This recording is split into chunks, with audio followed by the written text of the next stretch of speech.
cameras roll, bring it hot, bring it slow. Real conversations every day. Lisa Ruger leads the way. Yeah, yeah. Laugh together, learn together, strong through every kind of weather. Every story has a place. Welcome to this amazing space. Turn it up, we're going live. Feel the energy come alive. Welcome to the Lisa Ruger Show, where the good vibes always grow. Real people, real life, let your spirit glow. Everybody knows it's the Lisa Ruger Show. Hands up high, reach for the sky. This is where our voices fly. Together we're stronger than we've ever known. Welcome to the Lisa Ruger Show. Ruger Show. This is the Lisa Ruger Show. Muted. What is up, everyone? I see Exact, A Money, Big Fat Rick, Jim, Chrissy, everybody here. Jim, I hope you like that picture I just sent you. I was bored today, so your brother was posing for me. He decided that he wants to give up his career of podcasting and music reviews, and he decided that he wants to do modeling. So, now you're getting carried away, Chrissy. So tonight on the Lisa Ruger Show, we're talking about something that touches more people than we sometimes realize: mental health. Because the truth is, you can smile, go to work, take care of your family, handle your responsibilities, and still be fighting a battle inside that nobody else can see. Anxiety, depression, stress, grief, loneliness, and just being completely overwhelmed can affect anybody. But tonight isn't only about the struggle. We're going to talk about life, relationships, family, personal growth, the things that shape us, and sometimes the things that break us before they make us stronger. I'm going to cry because I'm very emotional today. So if I cry, just ignore me. But this is a place where we have real conversations without pretending everything is perfect. None of us are perfect. So whether you're going through something yourself, supporting somebody you love, or just want to hear some different perspectives, I hope you stick around. And our first guest is, oh goodness, she's not my blood sister, but she is my sister because she's been in the family since I was a teenager. My mother dated her father for, I think like 17, 18 years. And she did live with us. And we've always stayed in contact. And I'm looking at my husband because I have a feeling he's coming over here to tell me something. Everything good? Looking for the other phone. Oh, it's upstairs. Yeah. The sound is bad. Okay, yeah, it's upstairs. I don't know if it's charged or not. So anyway, let's go ahead and get our first guest, Jeanne Fugina. Welcome, my sister. Hey, Sissy, how are you? Good. I haven't seen you in so long. I know. and actually, it has been, I don't even know how many years since we've actually seen each other in person. When you were in Clearwater. When you all lived in Clearwater. I don't even remember that. Yeah. We came for a day trip, and that was the last time I saw you. Huh. That's a long time ago. Yeah, obviously, if I can't remember it.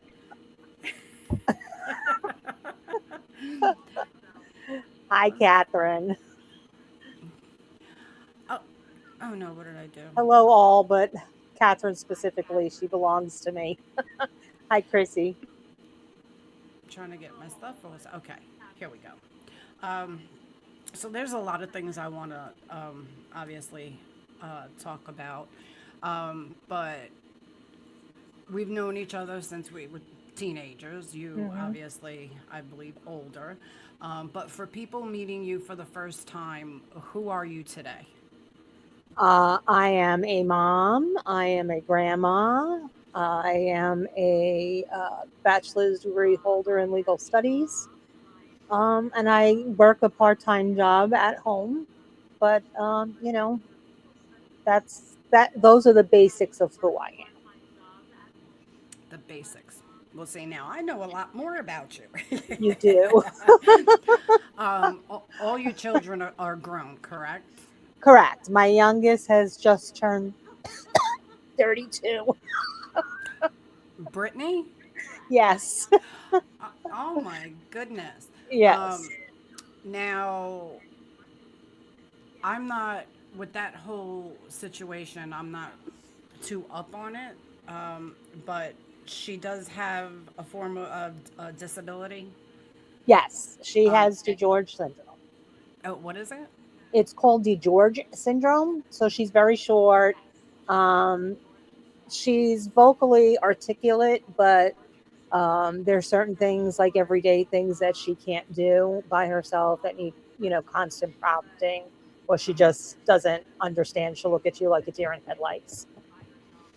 And I've seen you post several times. I don't always comment or have the time to comment on people's stuff, but I do try to keep up with a lot of people. I have seen that she has done some Special Olympics. Yes, she does bowling in the fall and summertime. Well, summertime bowling, and then she does track and field. So she does uh, 2 times a year. Oh wow, good for her. Good Oh for yeah, her. she's got medals up the wazoo. I don't know where I'm putting them all. She bowls better than me. She bowled 103 on Saturday. Like I do 54. I'm good.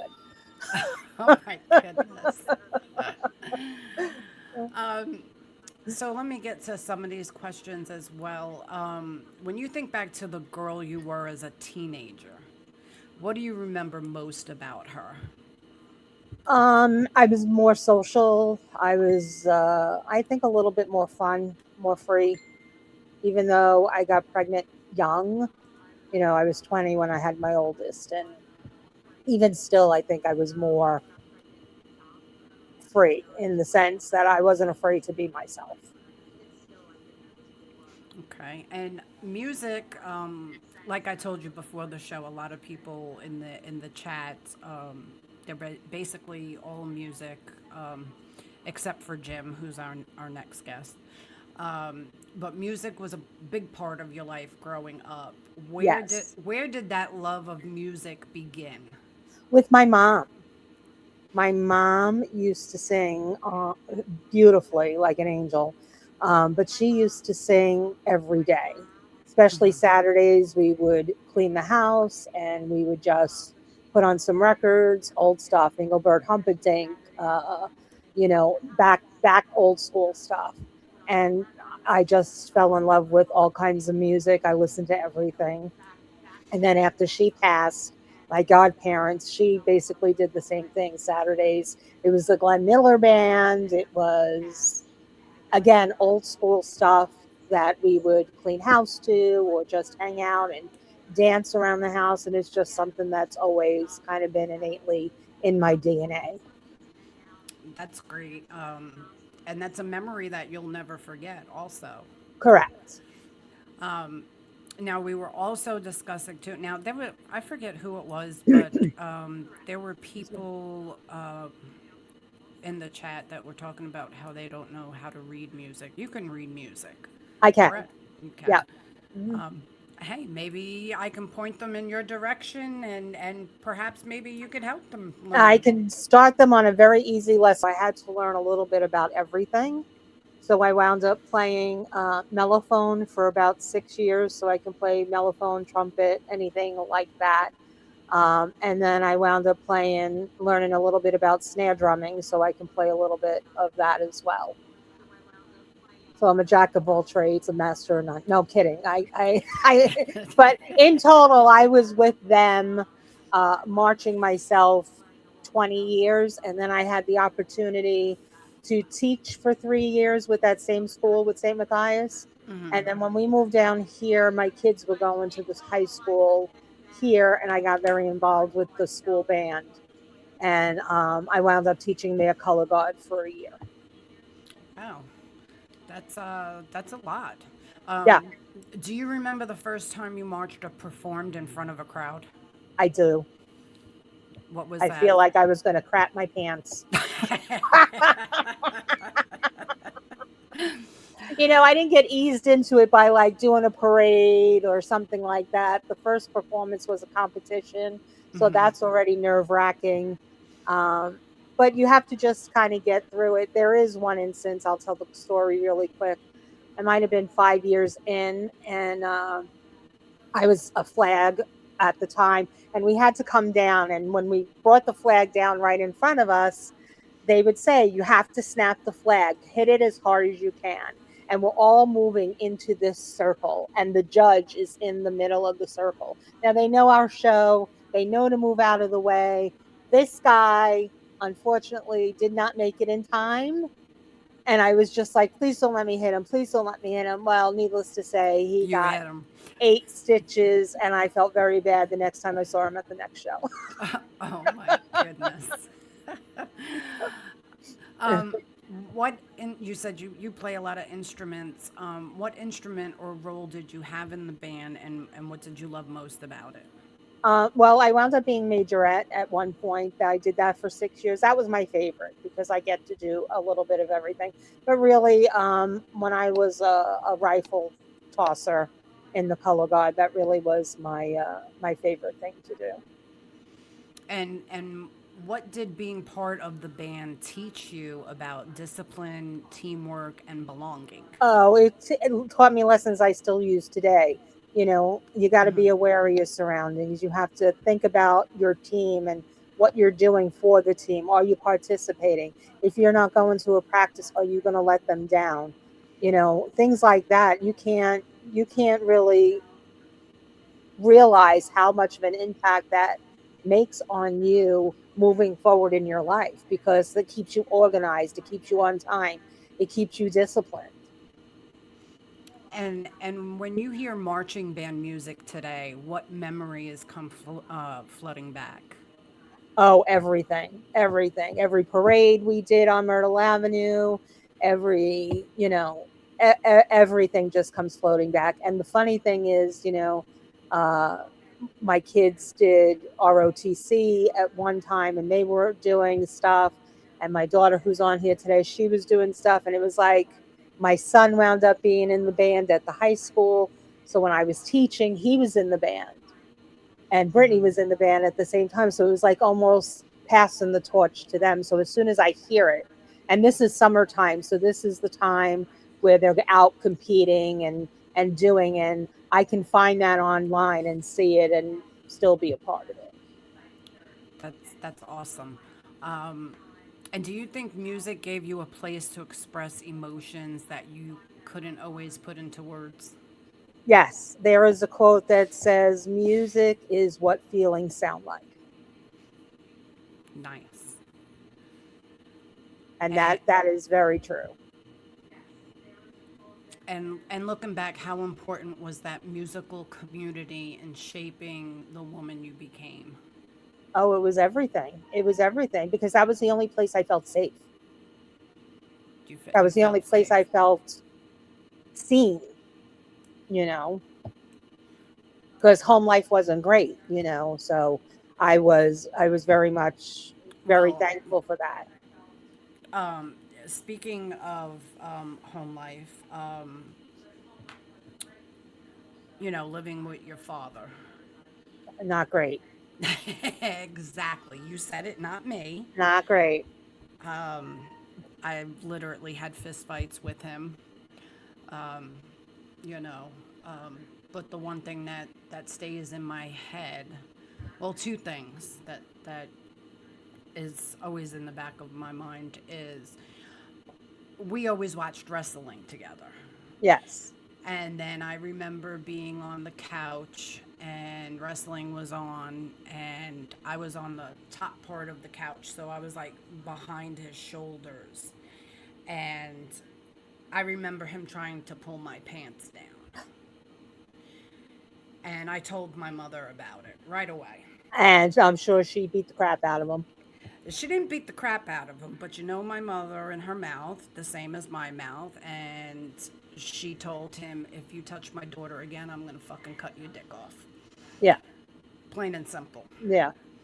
I think at that point I didn't like him anymore, and then so when my mother would be at work and he'd tell me it's time to come in from outside, yeah, I ain't listening to you. Who the hell are you?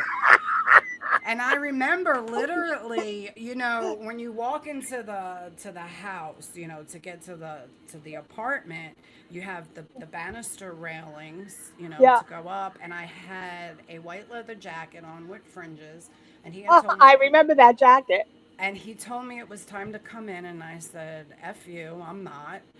And he grabbed me by the jacket, and I was literally holding on to the spokes of the banister. And I was kicking them, and I got out of that jacket, and I ran the hell down the street. Yeah. You're not telling me what to do, buddy. Yeah. But you were always like that with him. You always. Yes, and then I believe the other was when I got pregnant, and it was more against my mother than him,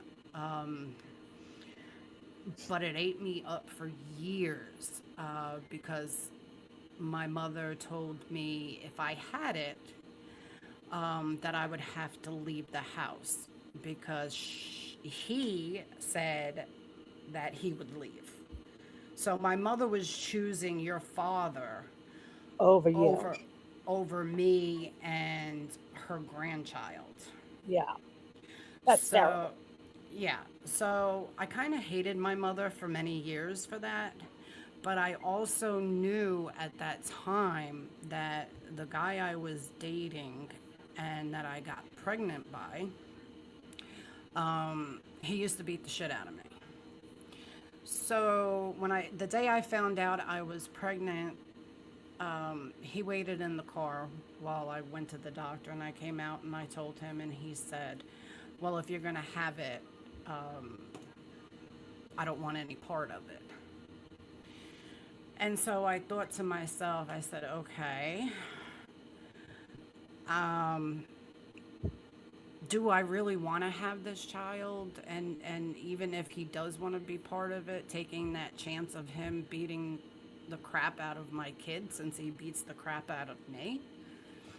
And I didn't have any place to go. I didn't have no resources if my mother was gonna, you know, put me out or whatever. And so I said, you know what, I guess it's the best thing.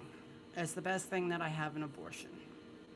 I don't believe in abortions, but at that time, that situation, I felt like I didn't have really much of a choice. Yeah. I was 9 weeks pregnant. Wow.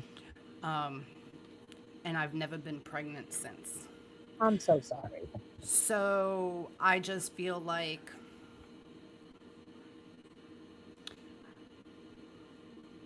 because I did that,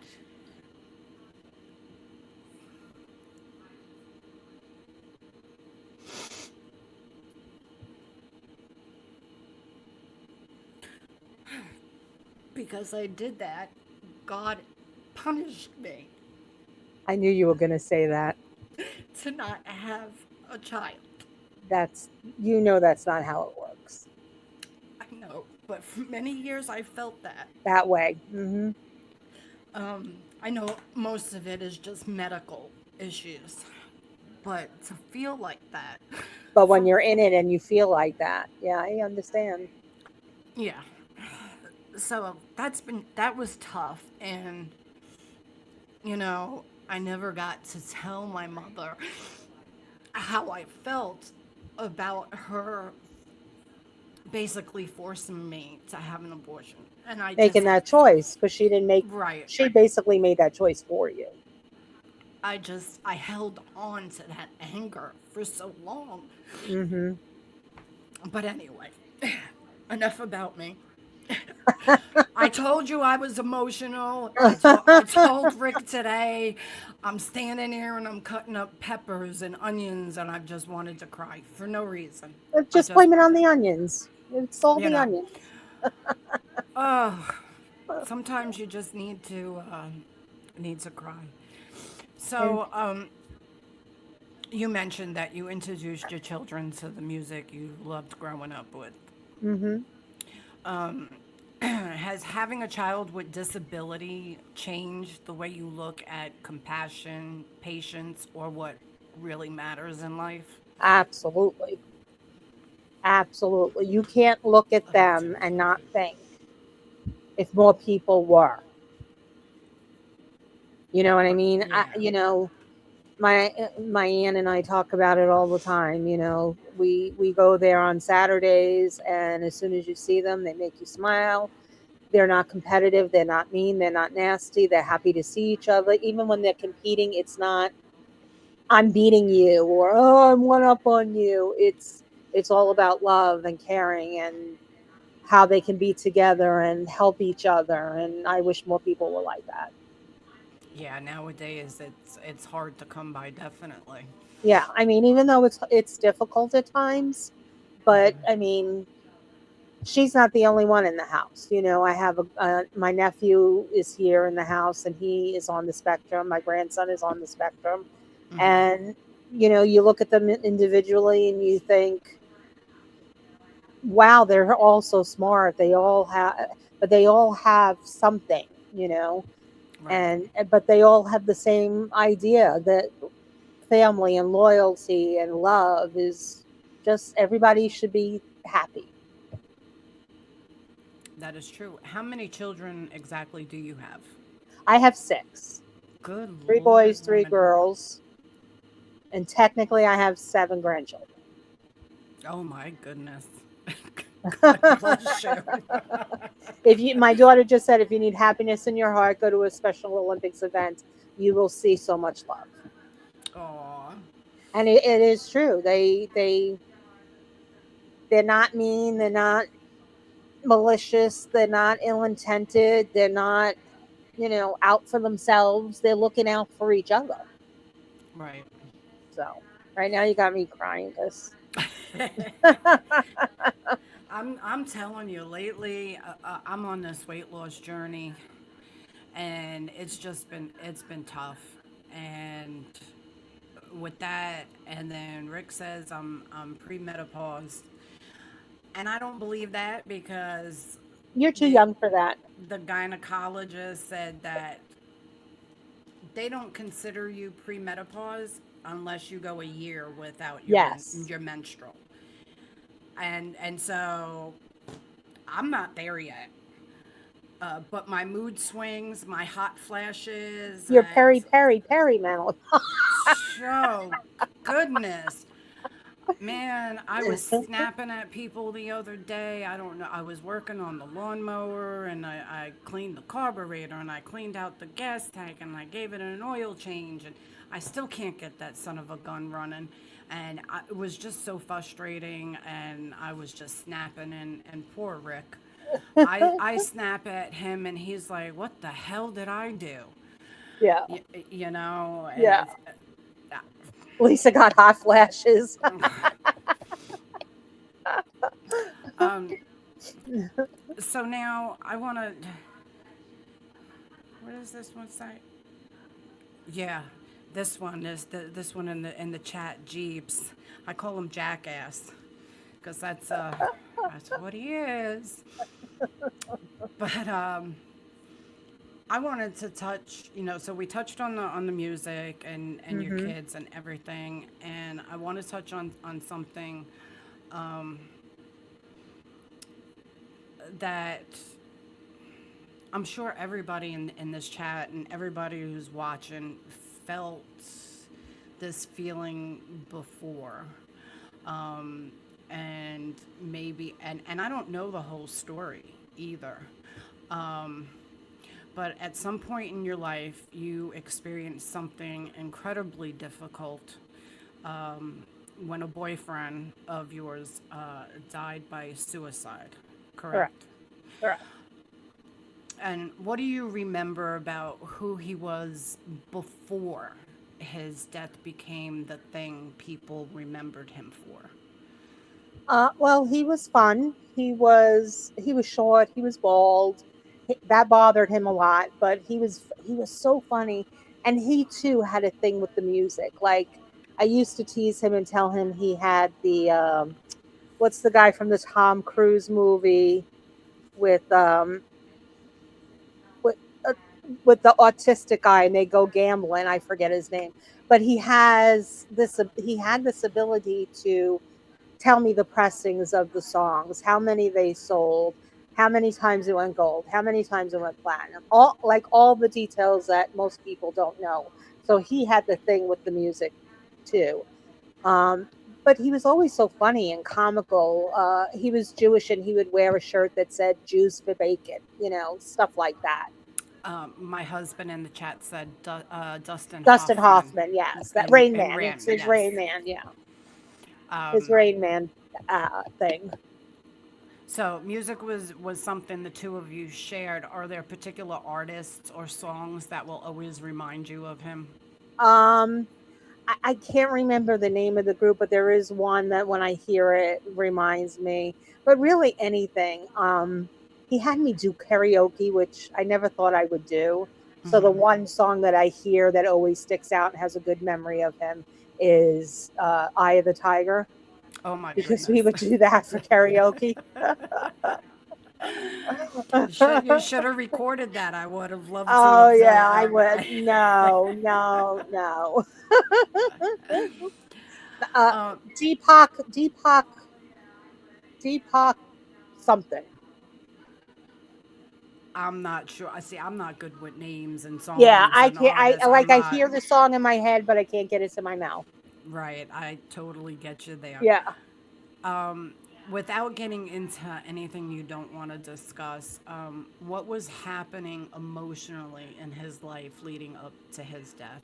Well, he was bipolar, and he was on bipolar meds, and I mean, always had good and bad days. But prior to me, he had a fiance who had gotten pregnant, and they broke up because things just were not working out. She was very demanding. She was very rude. She turned out to be really, really a nasty lady. And so his worry became, was he going to be able to be a part of this kid's life? Was he going to be able to be the father he wanted to be, or was she going to always be in the way? And Ryan had some money, so he worried that if anything happened, that they would come after his parents, who, they're older people. You don't want that. So that was a worry at the time, but more so the baby and how he could be a part of the baby's life. And she was making it difficult, and the baby wasn't even here yet, you know. Uh, is the baby? Well, she had the baby, correct? She did. He was gone before it was born. But I do have a letter that one day I will find her, and I will give it to her and let her know what her dad thought about her. Well, I know for a fact that you will track her down, You and bet your bippy. yes. Um, it's just amazing how we're so similar and we're not even blood related. Right. You know. Yeah. Yeah. Now, when you first learned that he had died, how did you process something that enormous? I kind of knew it was coming, which was the sad thing. The night before, we were talking all the time. We talked, 15, 20 times, whether on the phone, through text, whatever, sharing music, sharing whatever. And we talked about everything all the time. And things that you wouldn't even think people talk about, we were talking about. And that night he had called me and said that he was in a bad place, that he didn't know what to do. He had called his therapist. He didn't want to go where his therapist was going to send him because it was like a city-run facility for mental health. and he didn't think it was a good place, but he didn't want to spend his money on something that would be better for him. So he was grappling with that. And a couple of hours after that conversation, I had not met his dad. I had kind of talked to his dad through him. And he called me and he said, I need you to talk to my dad. And that was my first clue. Right. And I talked to his dad and I said to him, listen, I don't know you that well, but I'm very honest and I'm very straightforward. But if you do not get him help, he will not be here tomorrow. And he wound up saying, thank you. You think that that's really what's going to happen? And I told him, absolutely. He's been struggling. He's been trying to get help. He doesn't want to spend your money. He doesn't want to spend his money, but he doesn't want to go to the Delray facility. We have to figure something out. And, after that, we hung up and there was a show on that we watched together that night and we talked through it. And then I forgot to tell him something and it was like 11 o'clock and he never turns off his phone at 11 o'clock. And I called him back to tell him and it was off. The phone was off. And I thought, that's odd. I just hope he's okay tonight. And then when I got up in the morning, I got up to a call from his dad saying that he had died. I fell on the floor. I was calling for my son. It was not good. And then I went into a deep depression. I can't even imagine. And he was only 32 years old, correct? Yes. Yeah, that's Yes. To take it that far, he had to be in a really dark place. He didn't believe that he could be what he wanted to be. And she was only reinforcing that fact. Mm-hmm. And so it put him, he was already in a bad place and it just put him in a worse place. Right. When I talked to his dad later after everything kind of died down, he had said that they had called his therapist. The therapist had come to the house. They wanted to, in some states they call it 5150. Here they call it Baker Act him, but he wasn't having any of it. So he wasn't making it easy for anybody. All right. So did you find yourself asking questions afterward that you knew might never be answered? I would say normally a lot of people go through that. Mm-hmm. But because of how open our relationship was and how much we talked about, as I said, everything, there was really no question left unsaid. I knew the why. I know why he did it. Right. I know why. There was no, now I'm going to cry. There was no, the unspoken of I love you and you love me was always there. So I didn't need him to say that. He Right. didn't need me to say that. Although the last night we were together, which was 4 nights prior, he told me he loved me when he dropped me off. And normally he doesn't do that. And I just thought, wow, we really had a nice evening. I'm just going with the flow. I'm not pushing anything, And I said, I love you too, babe. And on his way he went, and then we talked for the couple of days. But I'm lucky in this respect that I don't have the unanswered questions. But for the majority of people who experience someone who dies by some suicide, Mm-hmm. you don't know. You have too many questions. You have too much guilt. You live with that why all the time. And in that respect, I'm very lucky that I don't have to live with the why. Did you ever struggle with thoughts like, could I have done something differently? Yes. If sometimes I feel like if I had called the therapist myself and just said, listen, I'm coming down and I don't give a crap what he wants. We're going to put him somewhere. Don't listen to him. Just do something. I kind of live with that.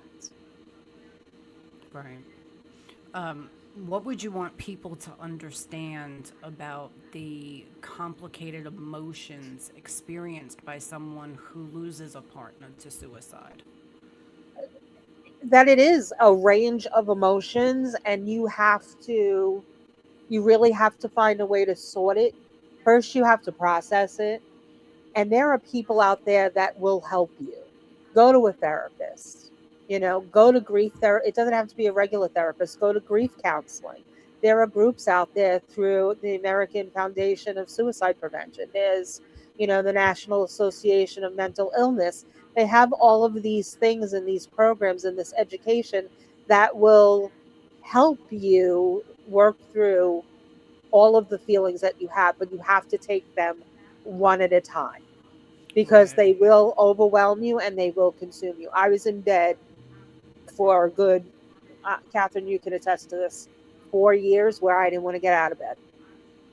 I didn't talk to anybody really. I laid in bed and I cried. And then my grandkids came to live with me, and that helped pull me out of that. Did you experience anger alongside the sadness? Yes, I do, because to me it didn't have to be this way. It did. I made friends with his parents and his brother. I still speak to his mom, and he's gone now 15 years. And I still speak to his mother on a regular basis and his nephews. And every time I speak to her, I think it didn't have to be like this. Yeah, it's tough, I tell Rick, here in Philly, there's a section called Kensington. And I mean, it's just zombies. It's literally just zombies walking around on their fentanyl and all that. And I believe every state and city has a section like that. They And, do. I see some of these people on Facebook doing their little content with these people and trying to talk to them or wait. I see ones where these people are on the floor in these positions, look like they're dead, and they're trying to wake them up and all that stuff. And then them doing stories about them and their life and how they got on the drugs and all of that. Nowadays there's so many associations, so many different resources. If you're homeless, if you're on drugs, whatever the situation may be, there's help out there. If you want it bad enough, you've got to go get it, You do. you You do. know I was lucky that I was in college at the time, a late bloomer I am. And they offered 10 sessions for grief counseling at no cost, so I took that. hmm And then I went, and when I realized it still wasn't working, I went to my own therapist for a while, but I felt like talking about it wasn't getting me anywhere because I felt like I was on the same hamster wheel. So I stopped for a while, and I realized that was a big mistake. I needed to just keep going and dealing with one emotion at a time, because otherwise it sucks you into this black hole of you feel like you're never going to get out. And it's not just, losing a spouse or it's anybody you lose to suicide like that, because it doesn't have to be. There is so much help, and there's so much help for. They consider me a survivor. I'm a survivor in two ways. When I was a teenager, I attempted suicide. Somebody came to my house that just when I was about to take a bunch of pills that was on my dresser. And when I saw him, everything changed, and I went back inside and I put everything away. But they consider people who are left behind survivors, and hmm they have International Survivors Day once a year, and they do different things in different areas where you can go and talk to other survivors and hear their stories and talk to them and kind of make friends and com- commiserate about what you've gone through, what they've gone through. And the stories are different, but really not that much. There's more in common than there is different. Maybe the how and the why are different, but the emotions are the same. And you just stated that when you were younger, you tried with pills and everything. What Hmm. got you to that point? Again, my home life, after my mom died and my dad, is a deadbeat dad.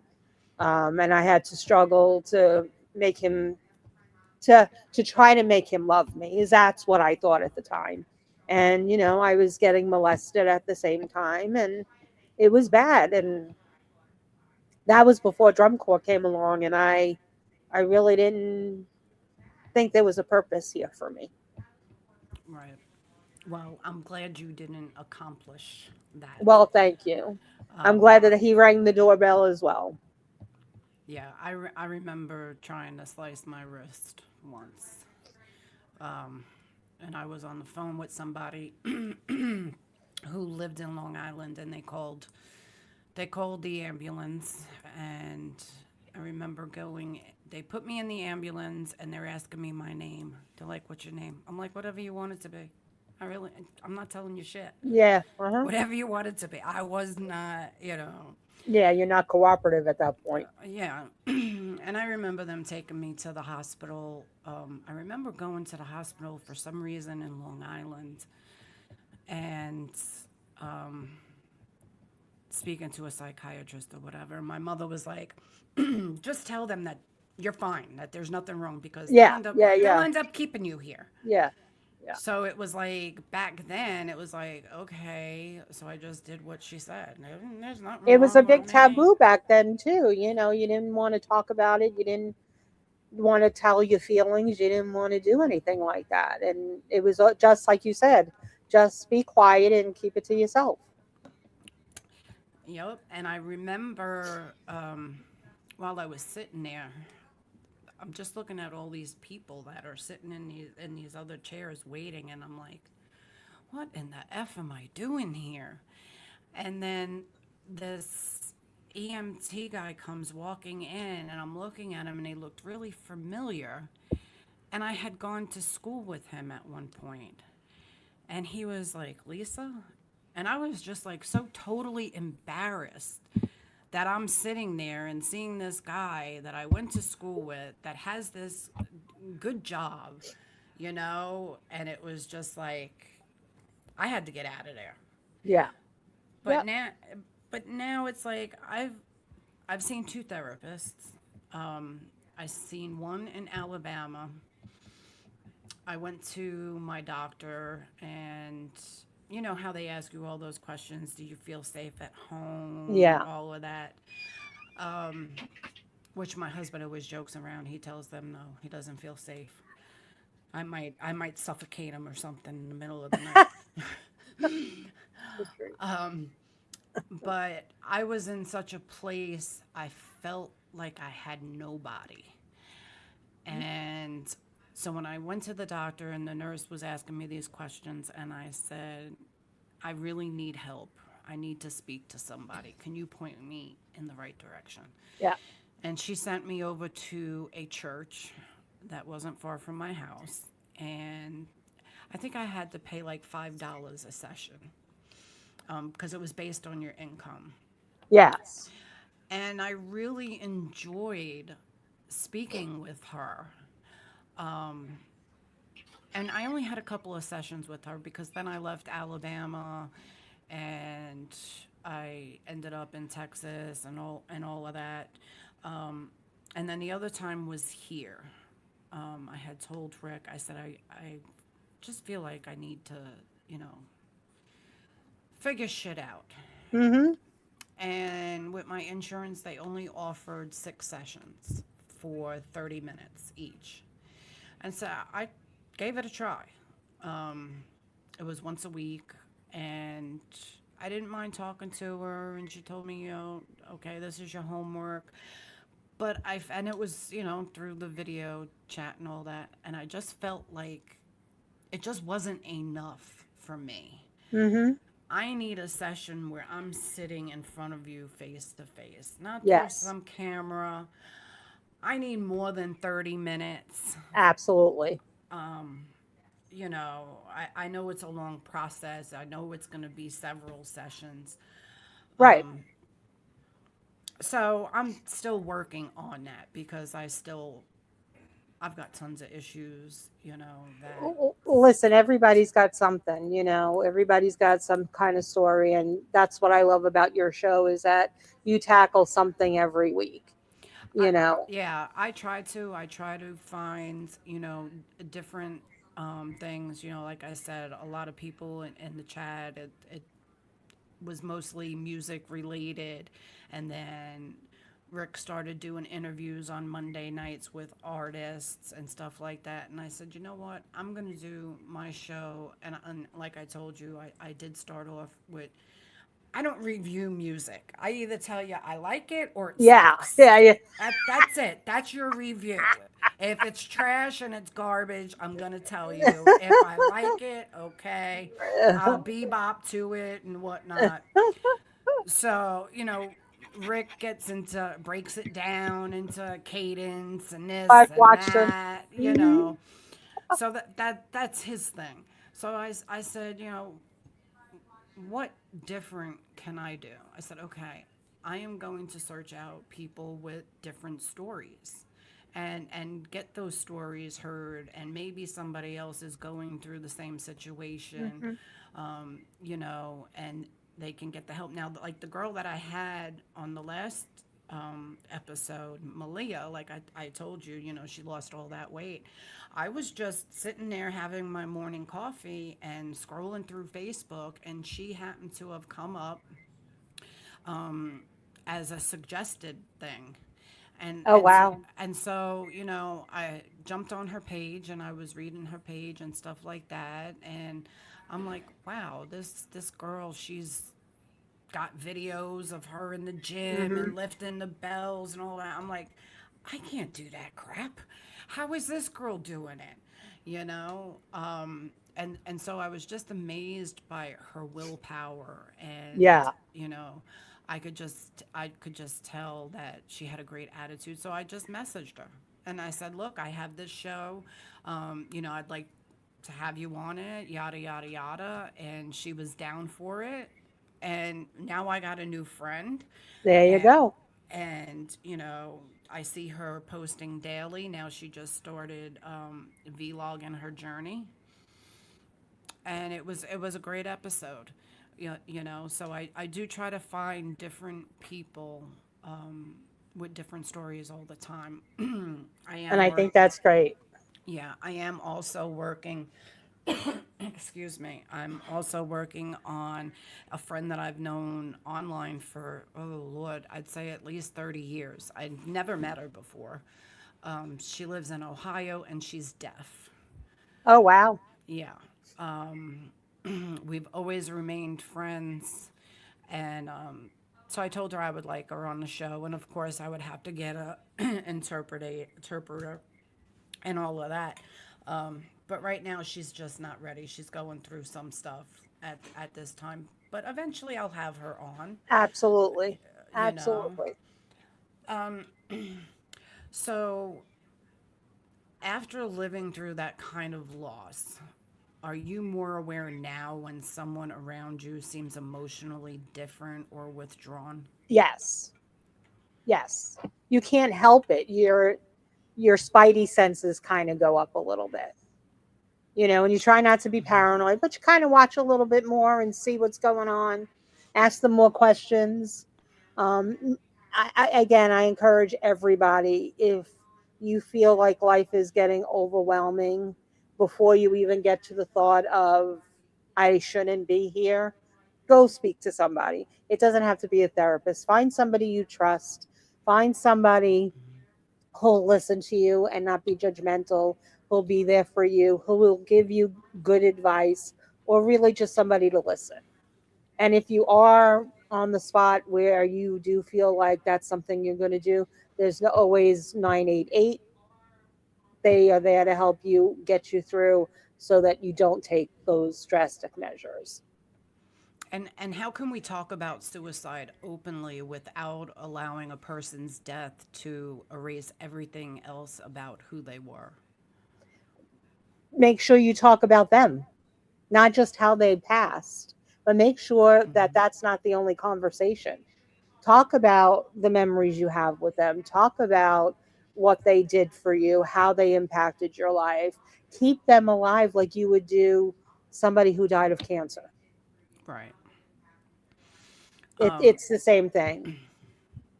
Yeah, I remember you coming to me, and I had my computer, and at that time, geez, AI didn't exist or anything like that. It was basically like Photoshop, and you asked me to make something for you, and I made a video, You did. and I wish I still had it. Yes, and I can't find it anywhere. So I'm looking for my picture so you could redo it for me. Yes, I'm waiting for you to send me those pictures so I I can know. redo it.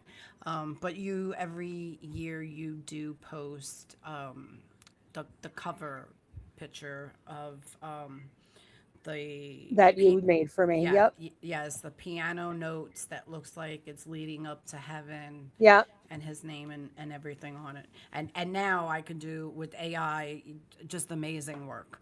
Yeah. Also, we should update that. Yes, definitely. I'm gonna update that. I'll do that probably tomorrow for you. Thank you. You're But welcome. yeah, every year I do that. I post it for his birthday and I post it for the anniversary of his death. That's awesome. So after everything you've experienced, motherhood, raising your children, loving a child with a disability, losing someone to suicide, and everything in between, what has kept you moving forward? That's a hard question because that kind of changed over the years. As a kid, after you lose your mom, as a kid, you really just do what everybody else does. And after my attempt, it was, I want to see what my life is going to bring me. I want to do this, I want to do that, I want to do this. And then once you have kids, it's really the kids that keep you kind of grounded and focused. And with Brittany, she had a lot of medical issues. It's not just the disability. The disability became a lot of medical issues. She spent almost a year in the hospital on and off with almost 300 surgeries under her belt by Oh the my time she was goodness. 7. So it was the kids. And honestly, this is going to sound cliche, but God. Hmm. I So, don't necessarily always subscribe to, I was raised Catholic, but, I take religions from all things from all religions, Buddhism, Judaism. Ryan was Jewish. I learned a lot about the Jewish, you know, community and that religion, and I take what works for me. But if you're not believing in something higher than you, hmm, then I don't know how I would have gotten through any of it, right now, if that see, makes sense. yeah, the you're gonna want to continue watching the show after your interview is done, I'm gonna. because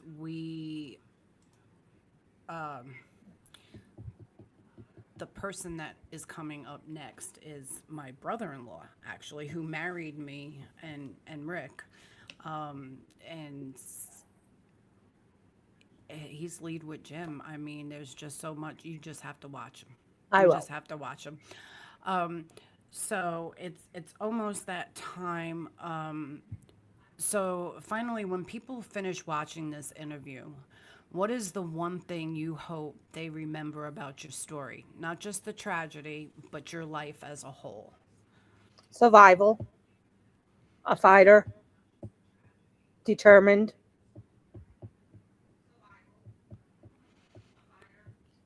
persistent, as you know.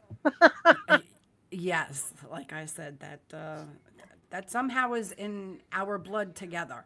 Yes, yes, yes. I am so glad we did this. Thank you so much.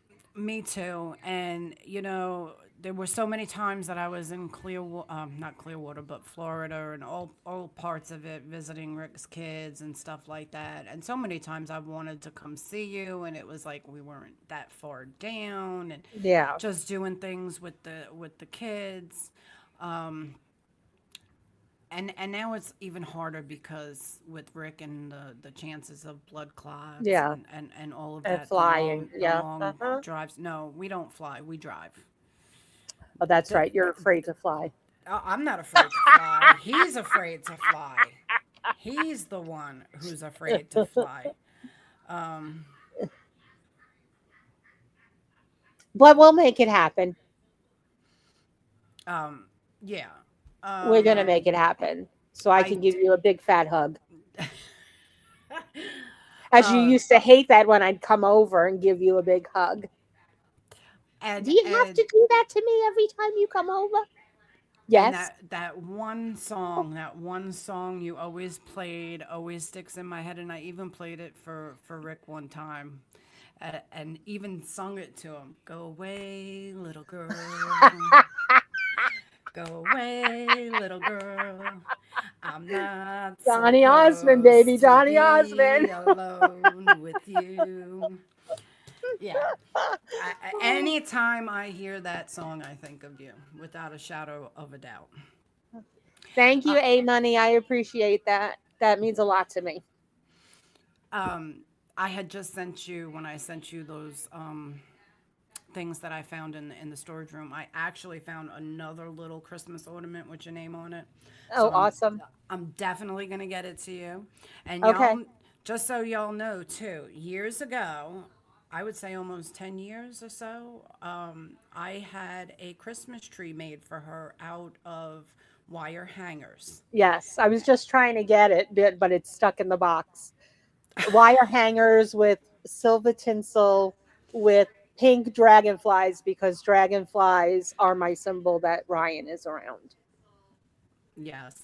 And I remember being in South Carolina with my stepmother, and I remember a dragonfly landing nearby me, and I took a picture of it. And it actually just came up on my memories the other day, and I think I tagged you in that You did. picture because it made me think of you. Yep. Every time you see one, you tag me in it. Yes, yes, Yep. absolutely. And I do wear a dragonfly every day. And I actually have a necklace that I haven't worn in a while that me and Rick, when we were up in Jim Thornton, we went around to the shops downtown, and we went into one that had all different kinds of jewelry and stuff. And I'm not the type of person that wears fake jewelry. I mean, I was when I was younger. We all know how I dressed and looked with the can of Your hair was so hairspray. high that God was like moving it out of the way, saying, "No." Oh my goodness. Well, Rick had an episode. I don't know if you remember when I was on the Richard Bay show, Yeah. and we had gotten a VCR in a storage unit, and to make sure it worked, I had the VCR tape of me on the show. So I sat there and I recorded it on my phone, and I gave it to Rick, and he happened to have shown everybody. And Crazy. that's when I was married to the one that looked like Vanilla That Ice. will shall not be named. Oh, Don't make me Lord. have to go find him and kick his ass. Thank you, Rick. I appreciate that. But yeah, we'll try to get together. We have to. It's We have just to. We have something to. that it's that time we need to do it. Absolutely. Absolutely. I love you. I love you. I love you. I love you too, and thank you so much for coming on and telling your story. Is there anything else you would like to tell everybody? Just if you need help, reach out to somebody. And if you want to find me, I am on Facebook and I am always here. Well, sis, we do appreciate you, and I hope that you have a wonderful, wonderful night. You too, baby. I love you. Love you too. All right, guys. I'm watching our next guest just and Catherine, I didn't know that you were in the chat. Um, Nice to see that you joined us. And hopefully I get to meet you at some point also. So our next guest, boy oh boy, there ain't enough that I can say about him. Do my background. I have him and I've got Rick telling me do my background. So we all know Lead with Jim. And for those of you that don't, well, You're fixing to find That's the wrong one too. out. Ain't that the wrong one too? No, babe. Hello, hello, my brother-in-law. Hey, what's going on? Not much. How are you? I am well. The first interview was amazing. I really enjoyed listening. Yeah, that's why I wanted to put her story first, so if you had anything, to say about it. Very crisp sound, Rick. Very crisp. We're on point. All right. The only thing that Rick didn't do was get my coffee ready because Uh-oh. Coffee? no, babe, I don't want coffee at 8:30 at night. I'll never sleep. Why'd you say it? I don't know. Um, so let me hold on. Get that out of the way. What's going on, everybody in the chat? Good to see you guys. Everybody, Jim, and if you don't, for people meeting you for the first time, Jim, who are you beyond the titles of husband, minister, author, podcaster, and the list goes on? Let's just drop the titles because everybody keeps giving me them, and I keep saying I don't want more titles. And it's just funny. Chrissy, every other day I've got a new title, which he's such an encouraging dude. But so who am I beyond the titles? I like to just say, first and foremost, I'm a follower of Jesus. So if you've ever been around me, ever want to chat with me, that's what you're going to get a lot from me. When I gave my life to Christ was out of a very dark, dark time. And so that's really who I am to start with. Beyond that, it does go into somebody who loves helping people, loves being able to equip, teach, and really do everything that I can to help you get unstuck, move forward, and to do all that you're called to do. Okay. What was your childhood like, and how early did faith become a part of your life? So that's a great question. So my childhood was very all over the place, absent father, lots of emotional, mental neglect, and different things like that. Secondly, I do appreciate that 7 Fig. I look younger today. I appreciate that a lot. Most people don't realize I am almost 50. So, but irregardless, so lots of different things going on growing up, lots of bullying, lots of trauma. Let's just kind of wrap it up in that. I was raised Catholic, but somewhere around age 10, I became an atheist. And so I didn't believe in anything. Matter of fact, at age 10, I said, God, you're dead. And that was it for me. Somewhere around age 14, I started dabbling in witchcraft. And then I met Jesus when I was about 26. My wife was who introduced me to Jesus. So for about 15 years-ish, I had no faith. There was nothing. It was just an empty void of faith. Before that, there was what I call faith light. Everybody went to Catholic church there. I'm not Catholic now, but when you grow up, that's kind of the neighborhood school. Mm-hmm. And then, but now I can honestly say that my faith is hopefully growing every day as I do this thing we call life. Was there a particular moment when your relationship with God became personal rather than simply something you were taught? So yeah, absolutely. So when I became a Christian, so when I gave my life to Jesus for the first time, it was all personal. Because when I grew up, it was, hey, here's this religion, here's these sacraments. If you do these things and you're a good person, you'll be okay. You got the good stamp. That's not how the Bible reads it, and that's not how life is. And so later on, once I gave my life to Jesus, was really a time where it was personal because I was practicing witchcraft. I was an atheist. And in fact, when if you've ever given your life to Christ or something, they take you through what they call the sinner's prayer. You acknowledge, you believe, and you confess, Jesus is Lord and things. He raised from the dead and he forgave us of our sins.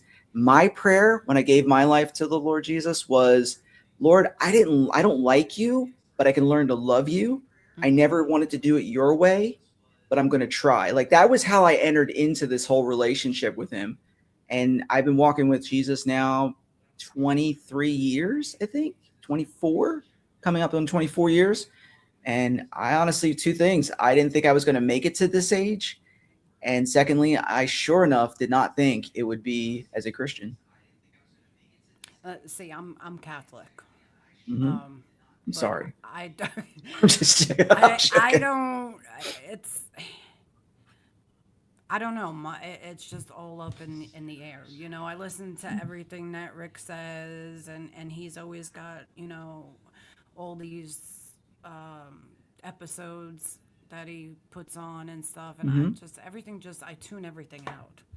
Right. And that's why I think I need counseling because of just so many issues. But I don't feel like I'm religious at all. Well, it's not about being religious. I think religion tends to be a thing where we do something to find someone. It's religion really spells out, here are the steps, here are the things, here is the routines. If you do these things, you will be good. Where the Bible really talks about it in different, it talks it in terms of relationship. And it talks it in terms of if you're connected to a person, and that person is Jesus, it's not about all the things that you're doing to earn his love. It's not about all the things about being more religious. It's about diving deeper into that relationship, finding that through that relationship, you're going to find healing, you're going to find character, you're going to find development. There's a lot of things. And out of that, I want to do things. Where I think we get it wrong is we categorize it as I have to work harder for maybe God to love me or to earn something, which goes into the beauty of the mental health conversation that you've been having tonight. Because a lot of mental health is wrapped around in shame of I have to do more, I'm never going to be good enough, and all these things. But that's not what the message of Christianity is. It was that it wasn't based on how good or how our ability. It was based on how good God was and his ability when he stepped out of heaven to come find us. Right.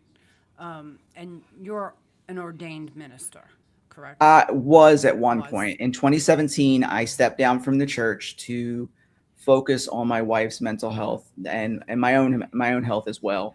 And so this is where, I was a church planning pastor, which for you guys who don't know what that means is we picked the city, we showed up in the city and we started a church. And it was basically me, my wife, and a couple other people that were in a room for a while until we grew to about, I think when I left, we were somewhere in like 75 to 100 range of people.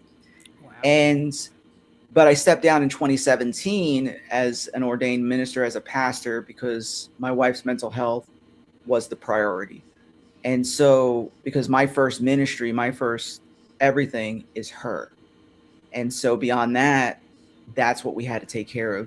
And so, we stepped down, we moved over here to Orlando, got her the help she needed. I even went into my own mental health therapy and different things like that. I do have autoimmune issues and I have complex PTSD in addition to that. So for the last, I don't know, what was that, 2017? So almost for the last 10 years, I consider myself ministering to the marketplace, which means the entrepreneur, the creative, the live streamer, podcaster. I want to go into those spaces and be a light for Jesus in spaces that the church may never enter. What did ministry teach you about people that you could never have learned from a book? That is a great, great question. So, what did ministry teach me about people that I can never learn from a book? I think number one is the nature of human. What's the word I'm looking for? My brain just went and just fizzled out. But the nature of humanity, that people have the capacity for both really good things and the capacity for really bad things. And then seeing the depth of struggle as people try to determine which way they want to go, whether it be breaking addiction or getting through mental health or just trying to make their life better, just watching the intricacies and the behavioral and the intellectual patterns of all of that as people wrestled with this thing we call faith and life to really overcome the things that we're ultimately trying to hold them down or end them. And you've written your own books. Have one, and I got more books. They're going to come out soon. But I have one published and a couple on the computer waiting to be published. And what pushed you from having thoughts and experiences to actually putting them on paper? So I've been a writer since I was a kid. I mean, like, as long as I can remember, I was a writer. So pushing it to paper is just something I did. As a matter of fact, in 2013, 2015, I had a blog and I actually called it Soul Care for the Misfits because I feel like I is one. So I wanted to do something that said, "Hey, all of us are screwed up somehow. Let's talk about that." And that was kind of the blog, and that went for a while. And so writing was always a thing for me.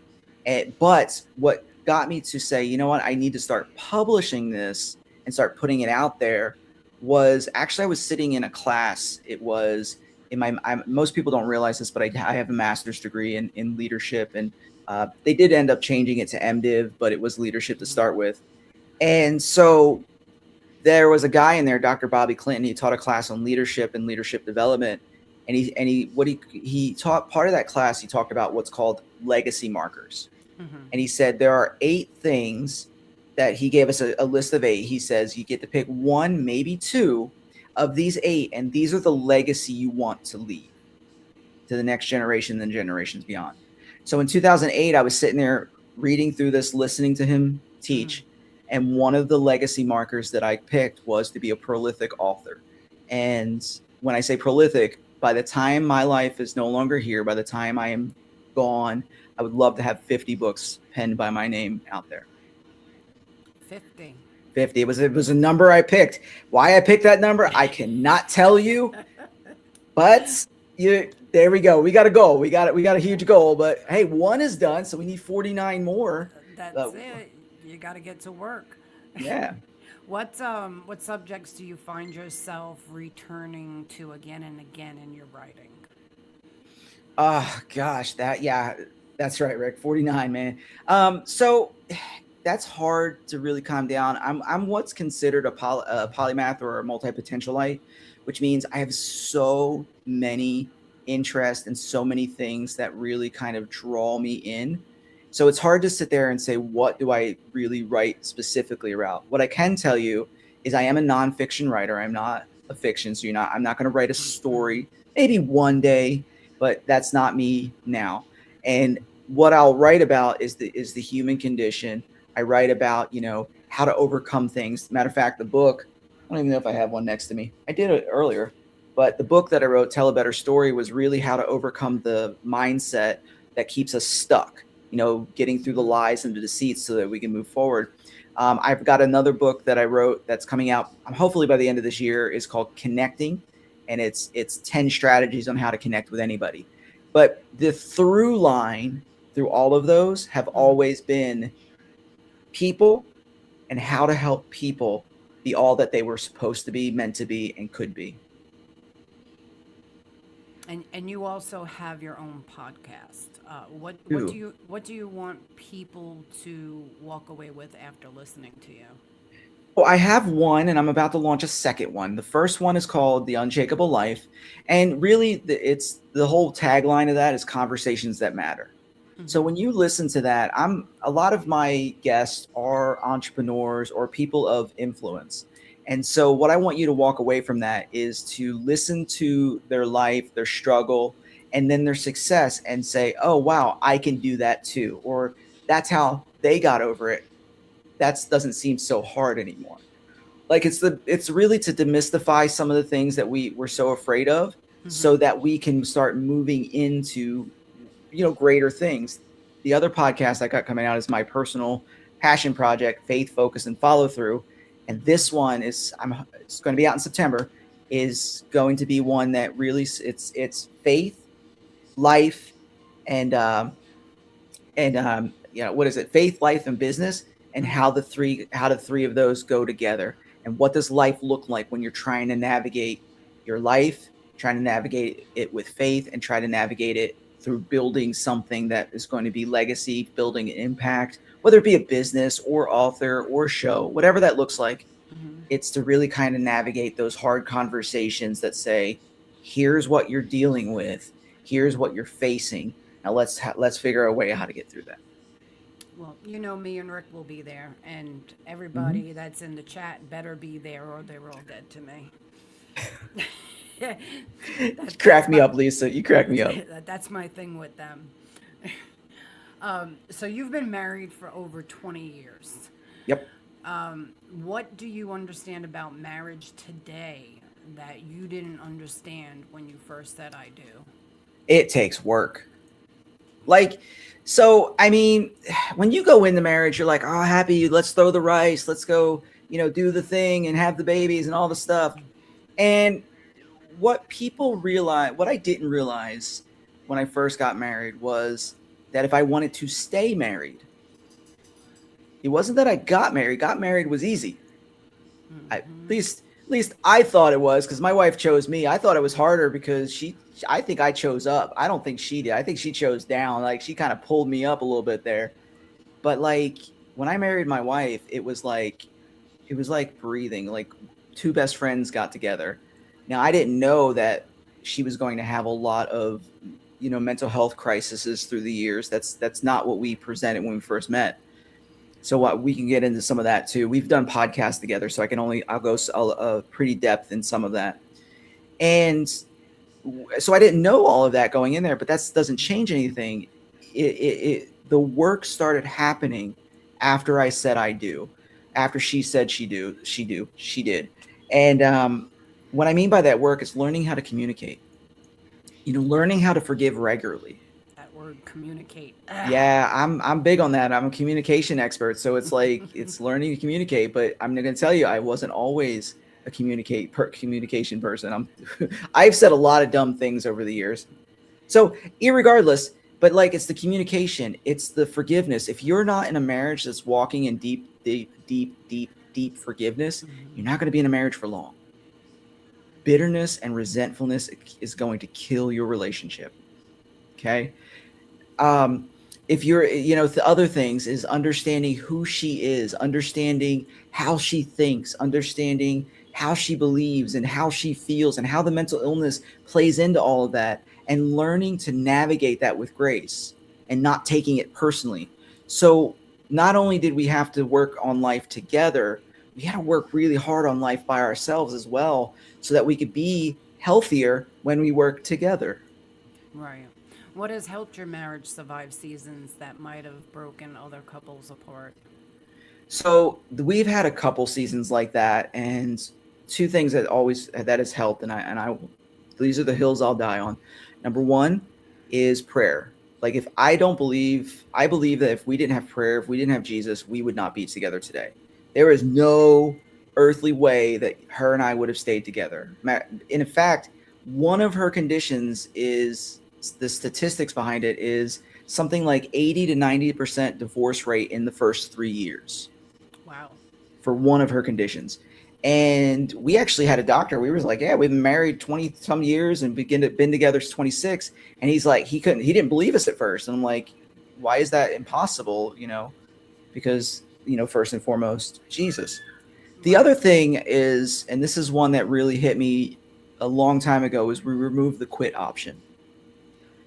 If you have an option to quit, at some point you will take it.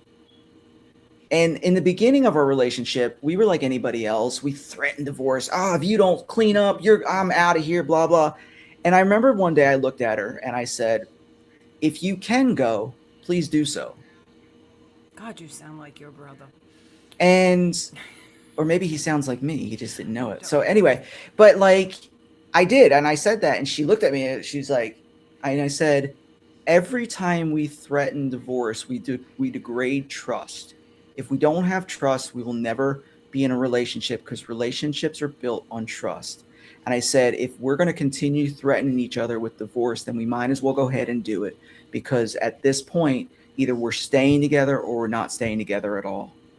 And we threw the quit option out, and we've been together ever since. Now, that doesn't mean that we haven't like faced those feelings of wanting to run away or wanting this to be done. It just means that quitting was never the option, and it never will be. That we believe that in our covenant relationship, at the I wills, do you take her to death do us part, sickness and health and all those things, we took those serious. If this is going to be true in our lives, and this is a covenant, then no matter what comes, these covenants that we're making with each other will be the thing that stands. So we removed the quit option, and through some of the craziest years, we look back and we're like, how did we really make it? And those two things are probably the primary thing of why we made it. Yeah, your brother, jokingly, he'd sit there and, he'd like, get me another cup. Can you get me another cup of coffee? And Right. I just look at him and he's like, well, you're out of here. Keep saying that. Keep Yeah. saying that you're out of here. It's Yeah, it's one thing, but we were serious in our conversations. Like we were just upset. And you say dumb things when you're really upset. But we made that thing off limits. right, and I think that's a good thing. Do you believe marriage is more about love, commitment, friendship, sacrifice, or some combination of all of them? Yes. The answer is yes to all of the above. Um, I think there's a portion of us that like to partition life and say, well, it's this, it's about the commitment, it's about the love, it's about this, or so here's some way to think about it. You get married because you're in love. Hmm. But what happens when the feelings of love wear off? Are you no longer loving each other? A lot of times we live in the feeling of love, not the commitment of love. And when feelings wear off, commitment starts. And that's going to tell you if you really love each other, especially when the hard times hit. When you get faced with autoimmune issues, when you get faced with mental health crisis, that's going to test your character. Am I here for the long haul or am I leaving? Right? So it goes from that, there's that feeling in there, and then it goes into that commitment. But it's also the thing of, I married my best friend, and to this day she is still my best friend. Like that Right. didn't change, and we take that serious. Like we're silly together. I may just run around one day if I can actually run sometimes. But when we'll be playing around, and I'll just bite her randomly, like on the arm or something, and it annoys the crap out of her. But it's being silly because we're best friends. When I was used to do premarital, like when I used to do pastoral counseling at the time, I found a large number of people who've been together 20 and 30 years getting divorced. And I started trying to figure out why that was. And the number one reason why the people were getting divorced was once the kids left the house, they didn't know each other. And so to come back to your friendship thing, like if you're not building a friendship throughout the whole time, when the thing that keeps you together or what you're focusing on that keeps you together, like I don't think it's healthy to focus on your kids as a means to keep you together.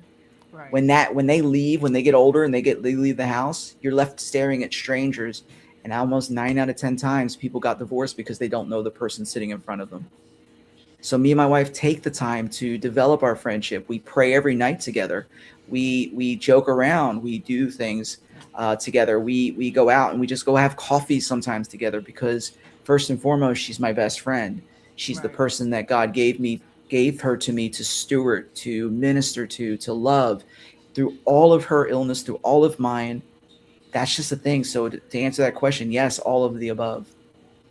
It's it was like that with me and Rick, but his illness, we don't really go out much. Where, he would even go to the post office with me to drop off, eBay packages and stuff like that, and he Mhm. doesn't do that no more because he has a hard time getting in and out of the car. Yeah.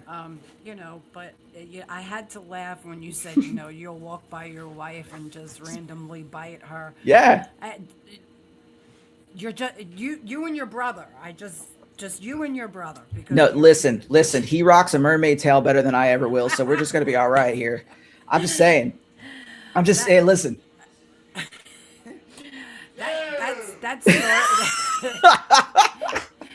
that all started this morning. Let me explain. So in the group chat, A Money, he's big with the bacon titties and all of that. And so Rick had said that he was singing that in the mirror this morning.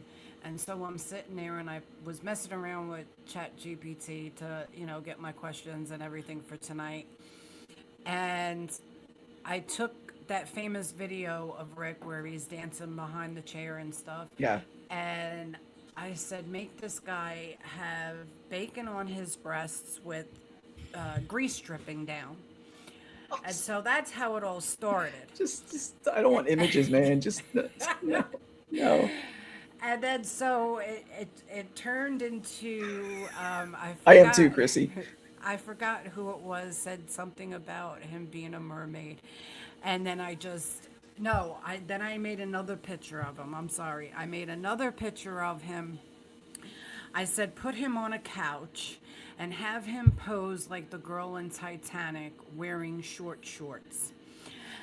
And so what it did, it was I was in my mind I was picturing in the movie with her posing with the necklace and all of that. Right. And so when it came back with the picture of him on a couch Mm-hmm. with laying on his stomach with his arms out like this, I just said I have to post it in the chat. Yeah, you went down the rabbit hole, and it was deep.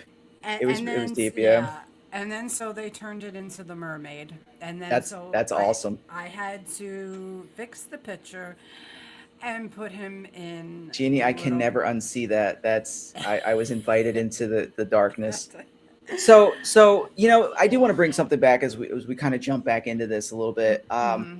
You had mentioned something, and I think this is super important because you asked the question about marriage. So Rick can't get out of the cars, can't do other things, and it's the conditions, and a lot of that will put a damper on things. I have a condition that's high fatigue. I can't go out in the sun a lot because I'm going to get sick. Like I get like basically the flu if I'm in the sun for any length of time. And so like one of the things that, and this is for you guys in the chat too, because every one of you guys may be facing something, or if not now, maybe at some point in your life. You have to redefine what your relationship looks like every stage and season of your life, which means when you guys were young and you're hitting the clubs and all, that's one stage and one season of life. When struggles hit, when illnesses hit, I've got to redefine that and say, okay, if we can't go out, how can we bring out here? And like one of the things we used to do when my wife spent in 2017 when we got here, she probably spent the entire year, maybe year and a half on the couch. She couldn't get off the couch. And when she got off the couch, she was in the hospital. We lost 6 months with her that year of her being in the hospital in and out. And she would stay for 2 to 3 months at a time. Or 1 to 2 months at a time. She was in there multiple times that year. No joke, 6 months. So she wasn't getting off the couch. So there was times where I created a movie night. We were completely at a place of no money, no nothing. But hey, listen, we had cable, so great. We'll find a movie. Didn't care what it was. I'll pop some popcorn. Movie night. And it's redefining what relationship looks at every single level and how much effort you want to put into it to keep your relationship alive, knowing you're going to have compassion for the conditions that both of you face. Right. I think that's why I put, we had discussed with him, we realized that he couldn't really do the music as much as he was doing before. And then Right. he's like, I want to start, reviewing music. And I'm like, okay, go for it. Do what you feel you need to do. Yeah. And so now here I am with my show and doing, eBay and all of that. And Yeah. your brother does, like you biting your wife, he has his daily things that when I'm Yeah, sitting like on getting to the chopper, I'm couch, sure, right? Oh. Yeah, I can't. Once you told me the stories, like I can't unlearn these. So I just can't unlearn these things, man. What up? Anyway, I mean, what's your next question, Lisa? Let's continue have- down the road. I have videos upon videos. And, Yo, and don't tell them you have any videos of anything. Like that's incriminating evidence. Like let's just not go there. And he, he tells me, why do you have these? And I'm like, because at that Blackmail. moment in time, you're able to move. Blackmail. You're not blackmail. Yeah. But I mean, there's just ones. I mean, I'm just sitting on the couch and he just starts stripping and swinging his shirt and all of this, and I'm just looking at him like, you're friggin' nuts. You're nuts. But I let him do his thing because I know he's feeling good at that moment. You know, Yeah. the stiff persons. You know, so Yeah. Hey, listen. I let him It's have en- his it's moments. enjoying those moments, and to Jeeves, yeah, they're definitely two different things. Um, I am definitely not the same person. We are different people. You can see us in the same room, and we are not the same. But but no. So yeah, you celebrate those moments. You celebrate the times when you're able to do the things. You celebrate every little thing that you can celebrate because it's so easy to dive into negativity. It's so easy to dive into criticism. It's so easy to become bitter, resentful, and judgmental over the things that are happening in your life. It's harder to sit there and find the goodness in it. It's harder to find Christ in it, especially if you don't know Christ, especially if you don't have a relationship with Him. It's harder to find those pure moments. So when you find them, make them the biggest part of your life in that moment. You know? That's what I do, and he tries to Yeah. erase it all. He can't. I mean, you can outrun them, so it's okay. So, what does for better or worse mean to you after actually living through some of the worst? So better or worse is going to be a super subjective thing to each and every person because we have to define what does a better life look, what does a worse life look like, what does that really look like. But if you really want to go to the like over kind of principle over there, it's like what I would say there is with me and Mary, it's what does life look like at our best possible and what does life look like at our worst possible, and making the commitment that whatever way it goes, whether we're living our best life or our worst life, we're doing it together. And that's really the covenant for better or for worse, because even in that, when you say your vows, it's like sickness and health. Like when I got married, my wife was masking, so I didn't even know she had an illness. I was not as savvy as I am. I was not well read. I was not experienced. We're talking 26 years later. I've read hundreds of books. I've been through all the therapies. We've walked this together. We've had the conversations. There's a lot of thousands of hours of studying and looking at this stuff and living it out and trying different things to bring stability. But I didn't have that when I first said I do. Right. And once I said I do, the things started showing forward, that they started coming through. And being from Philly, I was like, that's just like every other Philly woman. They're just crazy, right? And you think those things because that's the house I grew up in. So this is just okay, this is normal. Right. And then I was in a class one time, I was in a psychology class, and they started breaking down different things. And I started asking myself, I was like, well, that's not normal. That fits this, this, and this. And I even started seeing some of those tendencies in myself. And I'm like, okay, so there needs to be something here. So I started diving into what does mental health look like? What does mental illness look like? How can we get better at this? How can we do this? Mary didn't get diagnosed. And like I said, we've talked about this on podcast. If you talk to Mary, she'd probably come on and chat with you too. It's a little late for her at night because she goes to bed at 7. I don't know if all you early birds out there, probably none of this crew. I'm not. I'm a 2 a.m.er. Yeah, But like, me and Rick used to go to bed 6, 7 o'clock. yes, she does. Hey, listen. But like, so even like this, so the first time she got diagnosed, I remember sitting down with her because she had a traumatic life too growing up. And I remember I said, do you think that maybe some of these behaviors that we're seeing could be mental illness? Like I asked her and I shared the behaviors. I wasn't accusatory. I wasn't like, you did this, you did. No, it was like, hey, this is what I learned in class. And this seems to fit what you're going through. Well, in an unhealed state, she lost it. She was angry. And for like 2 days, she didn't talk to me. I didn't talk to her. In her mind, she thought I hated her. In my mind, I was giving her space not to make the matters worse because I had no idea what I was doing. I had no idea what to say. I didn't know. Right. And then all of a sudden, I get a knock at the door, and I'm like, it's 8, 9 o'clock at night. I'm like, why is there a knock on the door? I opened the door. Now, mind you, this is when we first started pastoring the church, 2009, 2010 area. And the cop is standing at the door.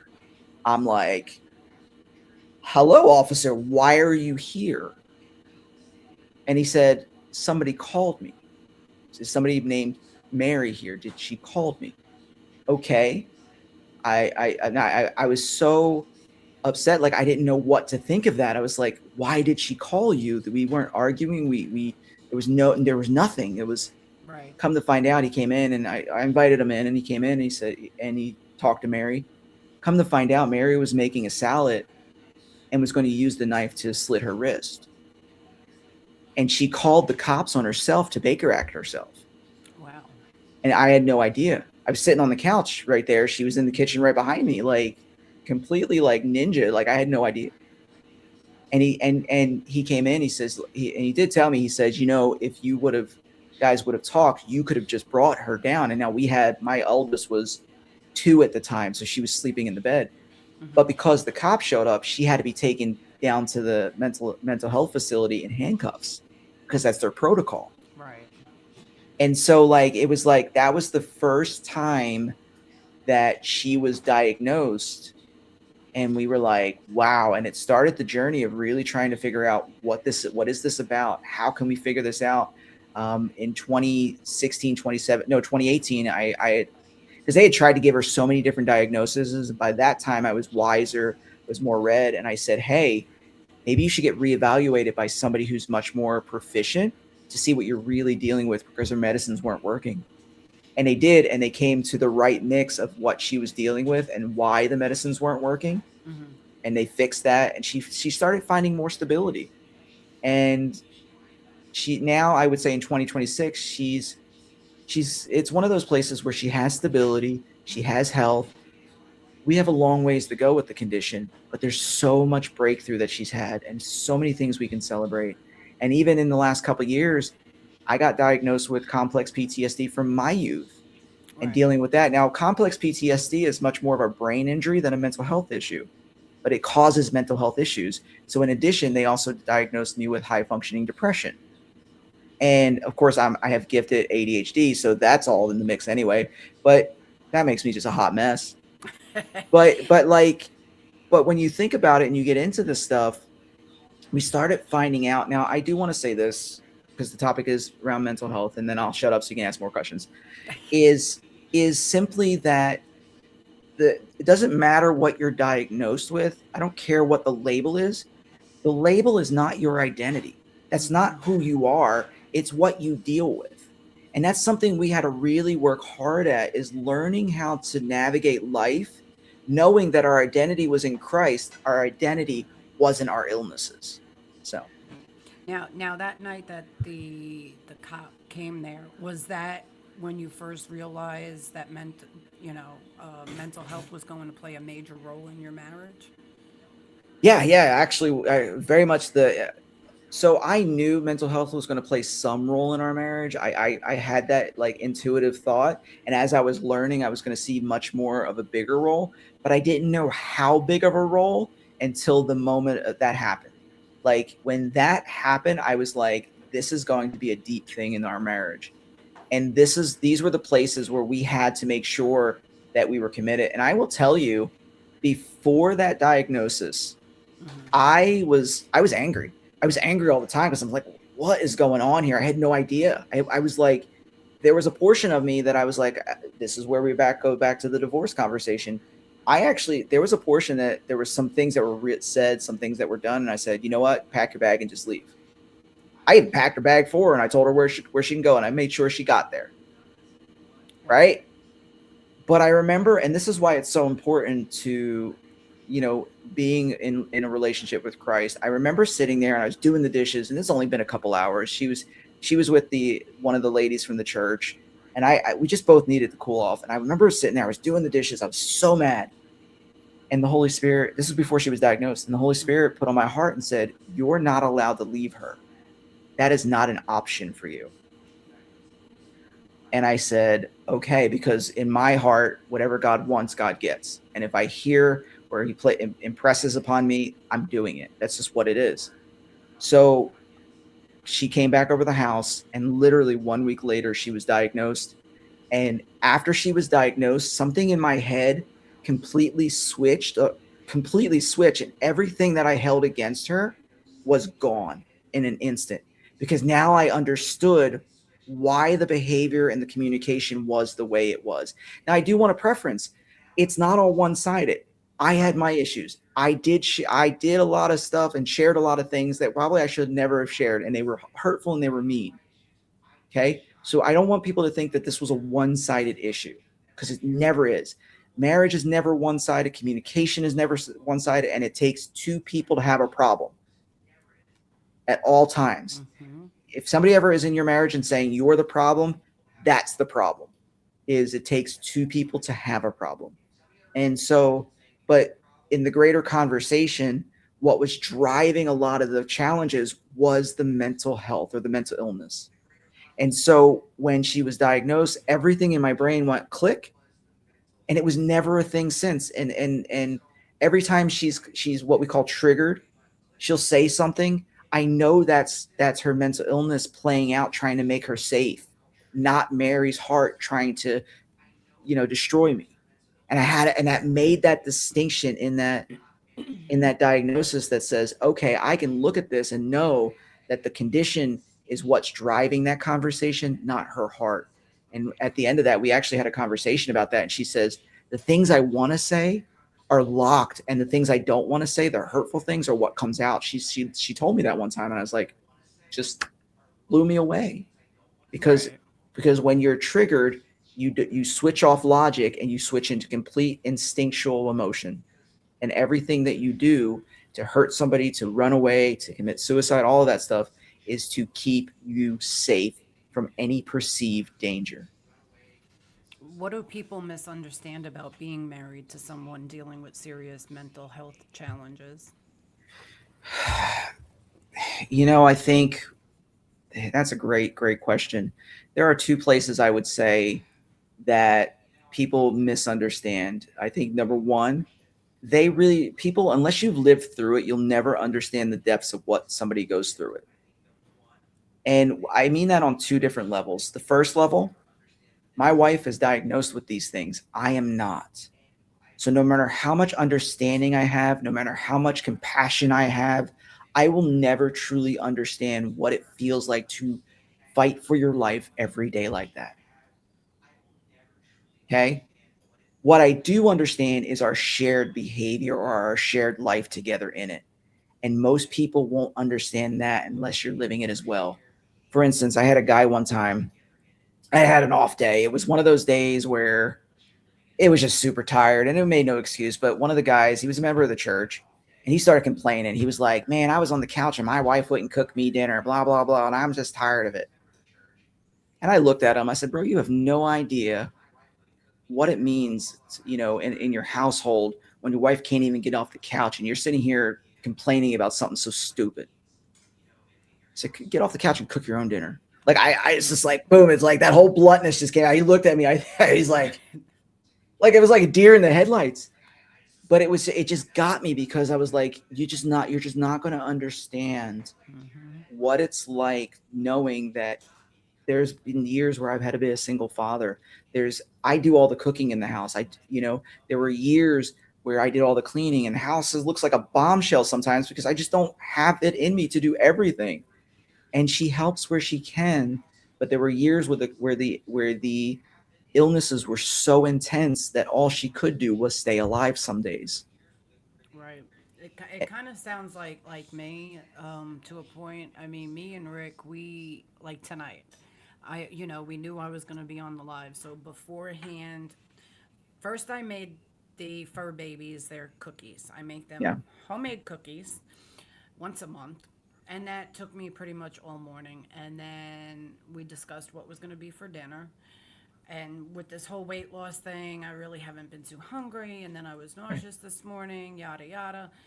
And so I knew he was going to cook, and I said, okay, well, let me help you out. He Yeah. wanted sausage and mushrooms with peppers.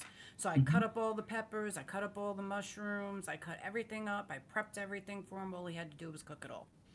Yeah. So we worked together as a team for that. Yeah. As far as like the cleaning, don't clean nothing, because if it's not done my way, it's not done correct. That's a control issue, but that's just that's a different conversation. Yeah, I mean, he tells me, there'll be nights where I'm just so tired and I don't want to do the dishes, and I'll leave them Yeah. in there overnight, and then he'll get No, on me, that's this conversation. and he's like, This conversation. you He's like, you can't leave the dishes in the sink like that. We're gonna end up Yeah. getting bugs and blah blah blah. I'm like, Hmm. I know. I'm just so tired. And then in the back of my head is like, I'm thinking, well, you're complaining about the dishes not being done. So if I'm too tired to do them, why aren't you doing them? Instead Right. of complaining about do the dishes. But then I know also that he can't stand at the sink for that long to do them Right. dishes. And then also, I have a certain way of doing the dishes. Hmm. I have like OCD. I got to have all the Yeah. plates together, all the glasses Hmm. together. Let your brother do the dishes, and it's Tetris. But yeah, It's that's Tetris all over, same. and Same. yeah, I can't deal with that. So leave the dishes alone. Right. But see, this brings up a great point, and I think going into the deeper into the conversation in marriages, we want to tell each other what we need or what they need to do. We don't want to be vulnerable and share why we're having struggles with it. And so, like, one thing that Mary and I are trying to really get better at is literally getting to this place of it's not that I don't want to do it, like communicating this. It's not that I don't want to do this. I I'm so tired, my eyes hurt, and I try to explain to her what that tiredness looks like and why I asked her to do like a certain thing. And but I'm also at a place where I'm trying to give her grace. I'm saying like, and I understand if you're not at a place to do it, and that's okay too. But it would really mean a lot to me if you did this. But if you don't do this, that's all right. We'll take care of it tomorrow. Like we're trying to have that balance of sharing what we feel, Hmm. sharing why we feel it, but giving grace if the other person is not at a place to do it either. Because where the problematic things is we have our expectations and our priority, and we'll fight for expectations and priorities, but sometimes we sacrifice the other person for those expectations and priorities. Where if we just have that honest, vulnerable conversation with grace and compassion, we don't have to sacrifice each other. We just have to say, hey, listen, this is why it's important to me. And if it can't get done, can we do it like the first thing in the morning? Like Mary's the probably one of the best people in the world. Like if you tell me to do something, I'm going to forget it. You got to have to remind me 6 times through Sunday. And but Mary will be like, okay, tell me when you want to do this. And she'll put it on the calendar for me because if it gets on my calendar, it gets done. Right. Or she texts me it. If it's in my text message, it gets done. If you tell me, good luck, Charlie, because you may not get it. And that's for everything. But that's how my brain works. Right. But we're trying to develop those things with us even after 26 years of because I get like that. I'm like, hey, we don't want bugs and things like this. Hmm. And she's like, but I'm feeling this way. Okay, great. And I acknowledge that. Thank you for sharing how you're feeling. I'm feeling very similar. Let's just do it in the morning. Whoever can get to it, whoever feels up to it, and if not, we'll figure it out from there. And that's how we do it. But it's moving from that place of I need it done because it's important to me to it is important to me. I want it done, but how can we work together to make sure we can get it done without sacrificing each other? Right. Um, have there been times when you felt like you needed to be husband, caregiver, protector, advocate, and problem solver all at once? Every day. Every day. So there are times throughout the day, and again, there is no linear anything with mental health. None. Hmm. Like some moments you may be pretty straight, pretty cool, pretty watching TV. Other moments you're having an emotional breakdown, an emotional crisis. Like you just don't know what to expect. You don't know what's going to trigger. You don't know anything like that. So you just have to be ready for whatever comes and just navigate the situations as they show up. But there's times where um, I'll hold her because she's feeling super insecure. And then 20 minutes later, I'm having to play coach and referee between her and my daughter because she's trying to communicate something and Hmm. she's unable to communicate it well. And then my daughter's hard headed. And so they'll go back and forth. And my wife has a very low bar for stress. Hmm. And so like I have to navigate that and be a coach and be like the referee. And then there's times where I have to be the authority in the house and go do the thing and go do this, like, yeah. And then I'll cook dinner every night as well. So like there's every day it's a lot of an amalgamation of a lot of different roles put together. And have you ever found yourself constantly watching for changes in mood or behavior because you're worried about what might happen next? Yeah, I do. So that has been like supercharged because as somebody who has like a level of ADHD, like ADHD superpowers is finding patterns. Hmm. So like I notice patterns in everybody, like wicked good. But like even growing up and having somebody having a complex PTSD, you become hyper vigilant. So not only am I super good at patterns, now I'm hyper vigilant from my childhood and from my young adult life. Now my wife is struggling, and I don't know some days if she goes too far into the struggle, she will maybe end up in the hospital. So I'm finding myself just unconsciously noticing patterns and shifts and stuff. And it does get tiring. It does wear on you, but there's nothing in my brain or my heart that can shut that off because I've lived that way in my entire life. And so now I'm actually in therapy to help me kind of calm that down a little bit. Hmm. Because like I said, my wife is in a much more stable, healthy place so that I can maybe relax a little bit more. But my body is so amped up that it's hard to. So I'm in EMDR and therapy to help turn those down to where I'm not as hyper vigilant. Yeah, there was middle shelf, in the middle, in the back. I had to tell him where something was in the refrigerator. So is it difficult to avoid taking certain things personally when emotions are extremely high? It can be. It's not impossible, but it can be. And what I mean by that, because it depends on like how am I feeling? Am I extra tired? Am I in a mood myself? Like there are times where I may be in a mood and then she gets in a mood and the moods hit together and then that just creates problematic stuff. There are times where she gets in a mood and I'm not in the mood. And on those days, okay, great. I see that you're feeling a certain way. Go ahead and go do your coping mechanisms, journal, sleep, go in nature. I'm trying to get better at even when I'm feeling at a low place to still stay present and understand that it's not it's not intentional, it's not malicious, it's not that. So to because I think offense is a choice. I don't think people just get offended. I think people make the decision to be offended. So I'm trying to learn in a way that when offense comes that I won't be offended. Like I won't make that choice to take that personal. That's taken a long time to get where I am and I feel like I have a long ways to go, but it's a constant struggle to be working on that. Right. Have there been moments when you've had to remind yourself this is the illness speaking, not Yes. necessarily the person I know? Yeah, and that can be an everyday struggle sometimes. And even in myself, when I realize I'm acting out of character, I'm acting in a certain way, I've got to sit back and have the self awareness and being like, okay, Jim, don't crush yourself with shame. This is what you're dealing with and why you're dealing with it. So what can we do to recenter and get it back and make it right? So even on both cases, yeah, definitely. How do you maintain compassion without allowing unhealthy behavior to completely consume the marriage?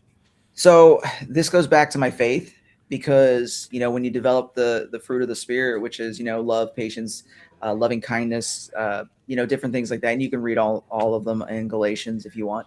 But like when you start developing the fruits of the spirit, you start living in those places of compassion because it's not just you; it's you partnering with God to allow yourself to have those in this life.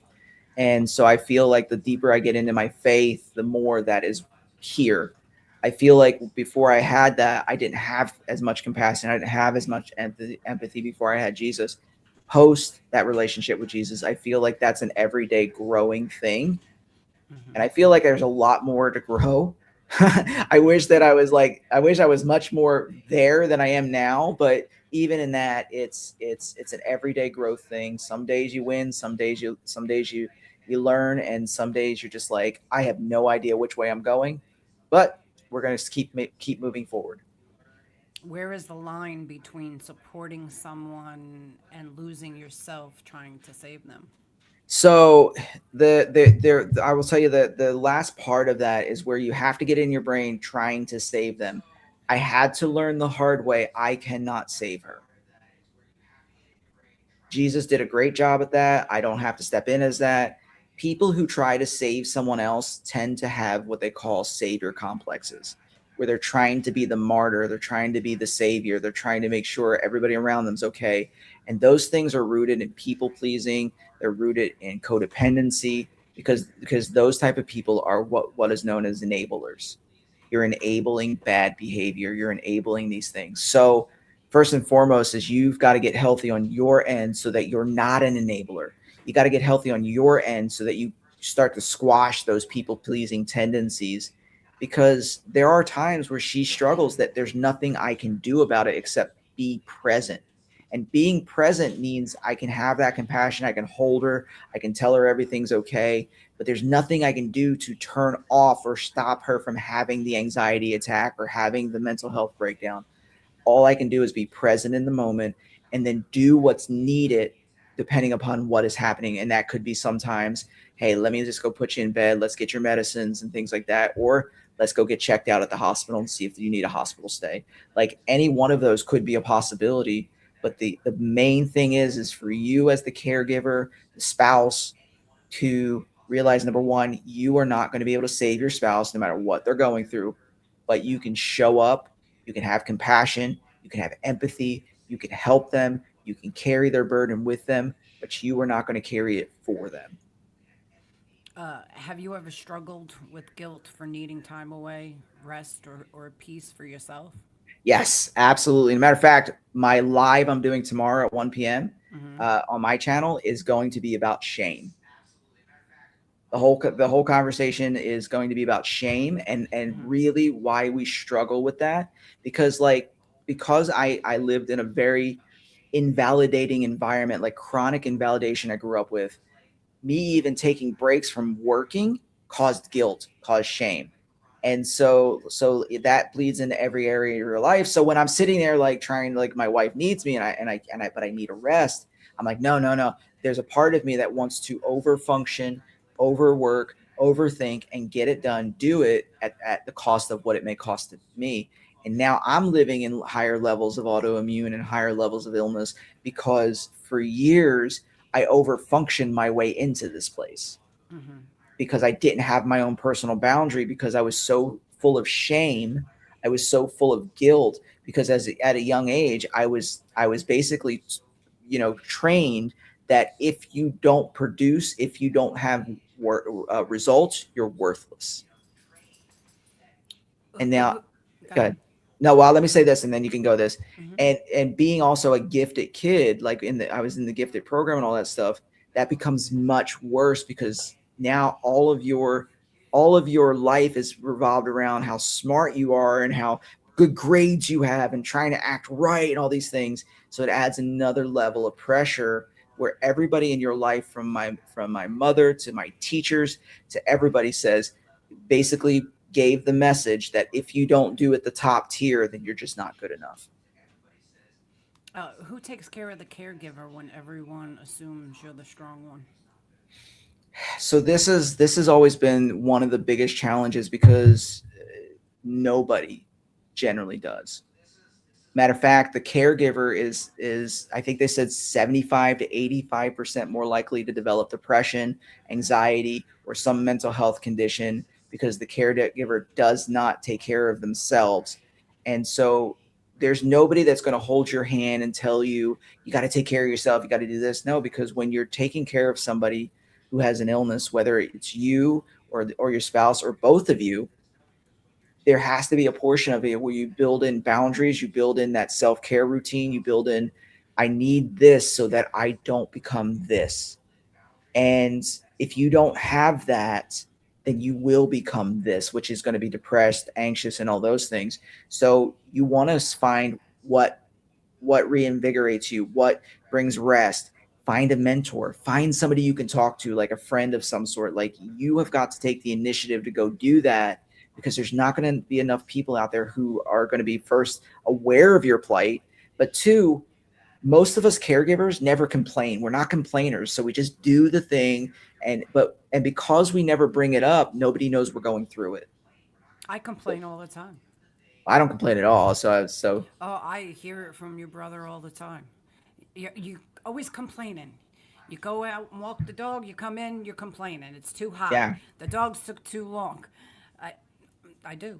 I mean, I don't personally take it as complaining. I'm just making a statement. It's hot Yeah. outside, and yeah, Yeah. but he takes it another way. Well, that can always, we can always get into the conversation about tone and things like that. But Oh, yeah, so that's a whole other thing. Hey, Jeeves, good to see that you're still here, brother. yep. Your brother tells me all the time. I don't like your tone. I don't like the way you said that. You need to do it with a different tone. Don't tell me how to talk. This is me. This is how I say it, and that's that. Yeah, But he gets on me. you can get on him. We could talk about that. I could coach you through that, but that's all right. Have you ever felt lonely while still being married and living beside the person you love? Yeah, I mean, there's been seasons. There's been seasons where you were trying to, basically make sure they're okay and alive, and you're lost trying to figure out, Hey, and and you're lost trying to figure out your place, trying to figure out, what is life going to look like, and you're even wrestling with the fact of, is this going to be the rest of my life? And in addition to that, you're also like, when you have people in your life that are chronically ill, mentally ill, or whatever, that becomes your life, whether you want it or not. And everybody who was in your life tends to just drift away from that. And so, like, you lose friends, you lose groups, you lose, communities, you lose all sorts of stuff because of how much these illnesses can grip you. right. Um, where was I?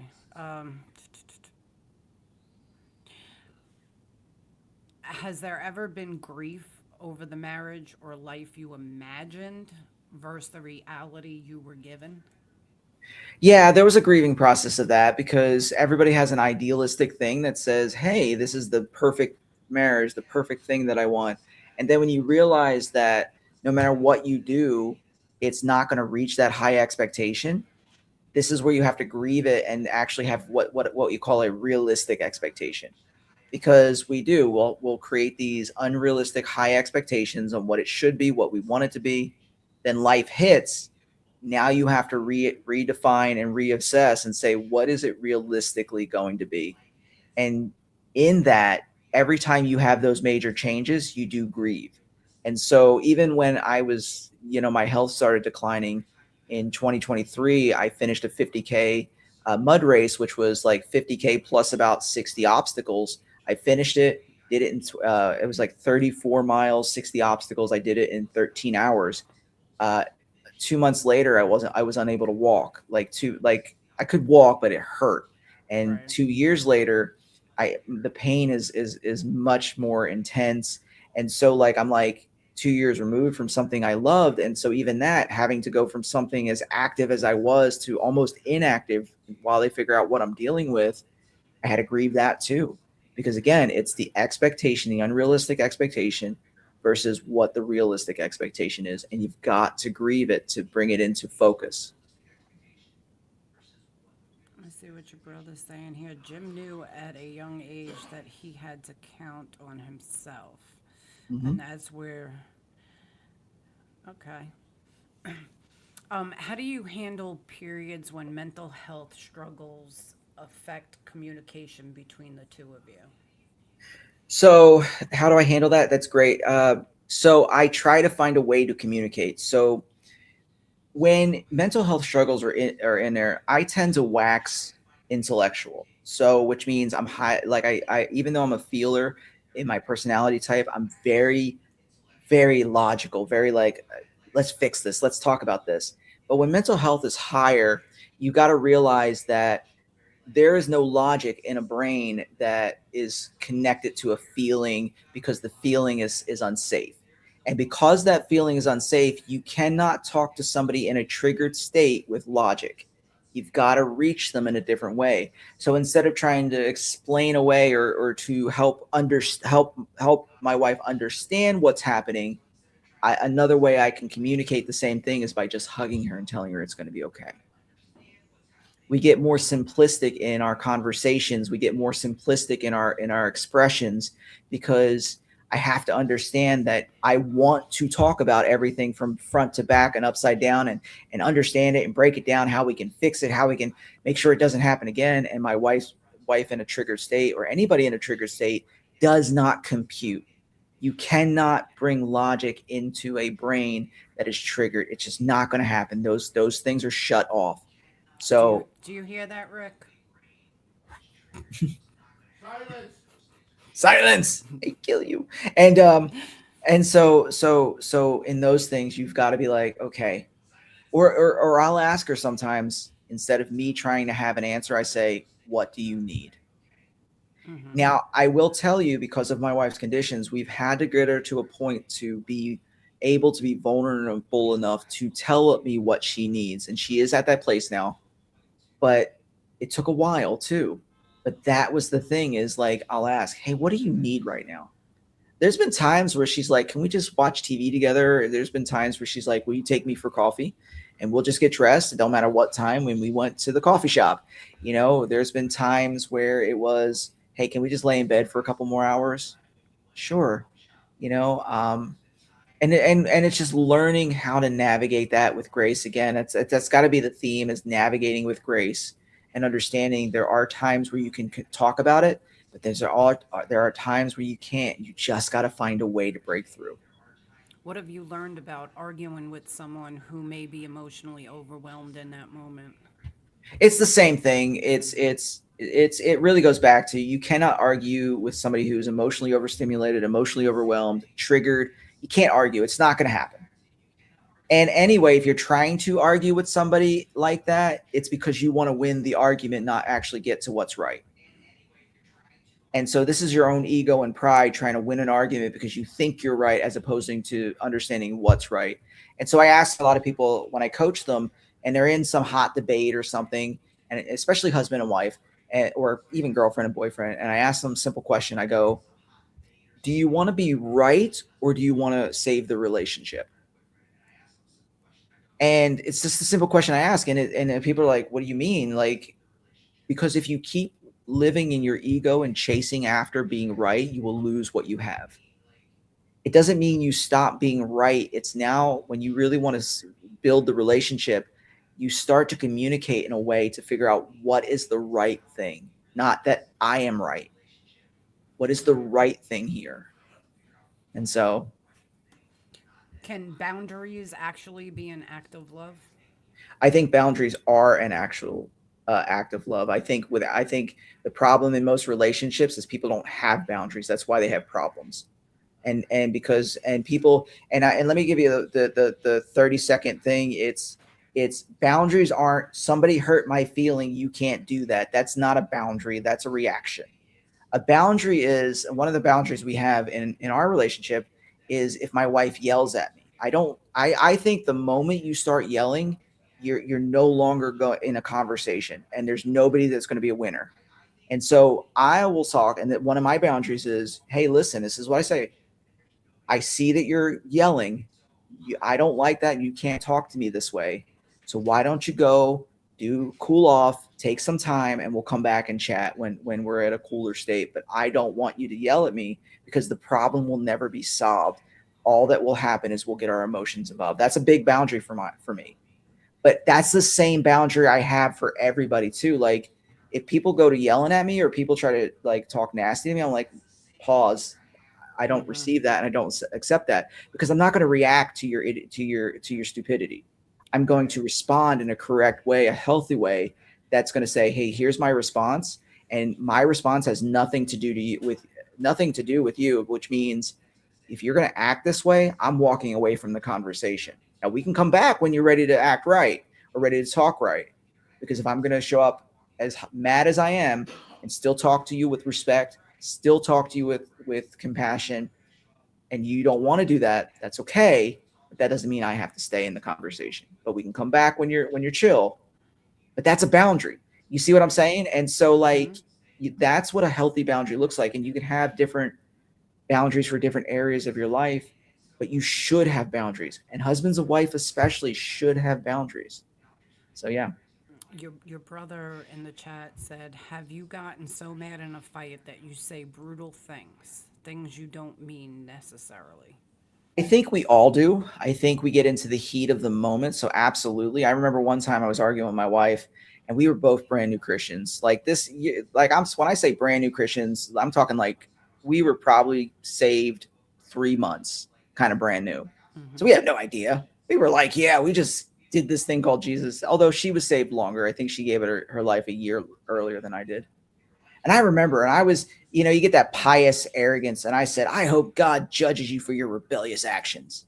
Like I said, I was like, and you thought I slapped the girl. Like I was like, but that wasn't all that I said, but that was hurtful for her. Hurtful. And so, yeah. When you get really mad, you're going to say brutal and mean things, but that's your problem, not hers. Because that means when I get so angry that all the things come out, there are two problems you're having. Number one is you have no control. The Bible talks about the fact that God gives us a spirit of self-control, which means, that spirit inside of us, like no matter how angry I get, I can choose not to say these things. I can walk away from these things. I don't have to hurt you, because it really goes into the second thing. If I'm saying brutal and angry and vicious things to you, it's because I want to win, and I will win at any cost. And so if that's the case, there's a heart condition in you that needs to be dealt with. And I was right there. I'm very sharp with my tongue. I used to be super sharp. And so I had to really work on that and pull that back, because in an argument, what I said, I'm responsible for. And no matter what I said, it did not excuse anything. Like I should never treat her less than because I lost my cool. And if I do, and it still does happen, if I do lose my cool, then I've got to make it right. And that's an apology. And that's not the apology. I'm sorry that hurt your feelings. Like that's not an apology. That's a blame shift. Yeah, your brother cuts pretty deep when we're arguing, and Yeah. I get called the devil. I'm the devil. I hear that. Yeah. But I, go ahead. I do nothing around here. He just starts coming out with everything. Yeah. And I think, again, that's a hard issue. There's no reason or excuse to ever do that. And that's for man or woman. It doesn't matter what side of it is, because just like on the male side should not be saying those things, the woman shouldn't be saying them either. And it's a heart issue. It's an arrogance. It's a, I want to win at all costs kind of thing. And we can have self-control, and it's going to take healing. I mean, it's going to take healing. And if you do lose your cool, it's about making it right. How do you determine when patience is needed versus when something has to be confronted? You can have both patience and confront something. So don't mistake patience for ignoring. I can still come up and confront you on an issue and still have patience at your reaction. I have no patience for anything. Then that's a personal problem that you got to work on. That's something that, yeah. But that's the thing, is you can definitely confront and still have patience and still have compassion, even though you're confronting. So they will go hand in hand. How important has professional mental health treatment been compared with trying to handle everything inside the family? Ask that one more time. I lost my train of thought because I looked at the chat for a minute, and I'm just like, because I'm wishing Armageddon on Mary. You have no idea, brother. Go ahead. Yeah, and Jeeves talking his junk in there. That's all right. How important has professional mental health treatment been compared with trying to handle everything inside the family? When you mean compared, like, are you asking how important it was, or like, are you talking about the mental health versus what we would do in the family together, or as a separate entity? Like, where we want to go with this question? You can go both ways if you want. Okay. So I think the reason why we're at a place of health is because of professional mental health. It's a combination of professional mental health and pastoral counseling. We did both. Okay. Mm-hmm. So I think both are needed, because there are things that the therapist or the doctor has tools and like data driven tools that we do not have. So we go to the therapist to learn those tools so that when we're together or by ourselves, we can use those tools in the confines of our family to help ourselves be better. And so I think they go hand in hand. And I honestly do not think my wife would be around if it wasn't for a bunch of wonderful church people praying for us and being present over the years, and some really good therapists. Now we've had some really bad ones. I got horror story ones, but at the end we've had some good ones, and our current one is really good. And I think it's a both end. And we've got to be really careful not to be an either or, because a lot of people will go, well, I'm just going to handle this myself because I don't want to talk about my business. Well, the problem is you don't have the tools, because if you had the tools, you wouldn't be in the problems you had. So you need to go get the tools so that you can do it. And Right. the thing about therapy that we have to understand is therapy is only a snapshot. Like, I spend 1 hour a week with my therapist. He's not in my house 24/7. Like, my wife sees her therapist like at once a week, every week as well, I believe. And then she's got a whole list of other doctors she can call at any time. But that's what I'm saying is, like, here's the tools. Mm-hmm. Now, how do we put it in and build the life now that we have a different tool to use? And we study the Bible together. We listen to sermons. We get praying and stuff so that we can understand what the Bible says to these things as well. What would you say to religious families who believe prayer should replace therapy, medication, or professional treatment? It's a very delicate situation. I think that is theologically wrong, simply because you see incidences in the Bible where Paul traveled with a doctor. The book of Luke. Luke was a doctor. He was a doctor who prescribed medicines of the first century, or whatever that was. Like, so Luke was a doctor. It's what that's proven fact, you know. So there are doctors in the Bible, like, but somewhere along the line in the 1900s to 1910s, after the Azusa Street revival and charismatic Pentecostalism was born, there was offshoots of Pentecostalism that got into this hyper charismatic. Now, I know I'm using a lot of big words, but let me just say this: there were people that just went really deep in wrong theology, Mm-hmm. which meant, because I think it was like 1920, the movement of the charismatic movement split into two, and one half was like, hey, we should be able to use medicines because people are dying even when we're praying. Some people are dying and some people are getting healed. And the other ones were like, no, we're just going to completely stay to prayer. I think there has to be a balance of, what does the Bible really say, not what your pastor has told you. What does the Bible really say? How does God, speak to you on it, not what you've heard online? And there is going to be places in your life where you will need medicine. You will need things that are proven that work. And there are going to be times where you're going to skip it. Times where you're going to be like, that's not right for me, because the industry does want to over medicate you. They're there for making money, not for your health. So you have to have wisdom. So, but I'd be very careful to say all or nothing. Like, if you're in an all or nothing mindset, you're already at a deficit and you're going to end up getting hurt or worse. So it's not an all or nothing, but it's about having discernment. It's about understanding. So I will tell you this: most people know what the internet has said and have never looked up the real data behind it. So they're low information and high feeling, making decisions that could change their life in a negative way.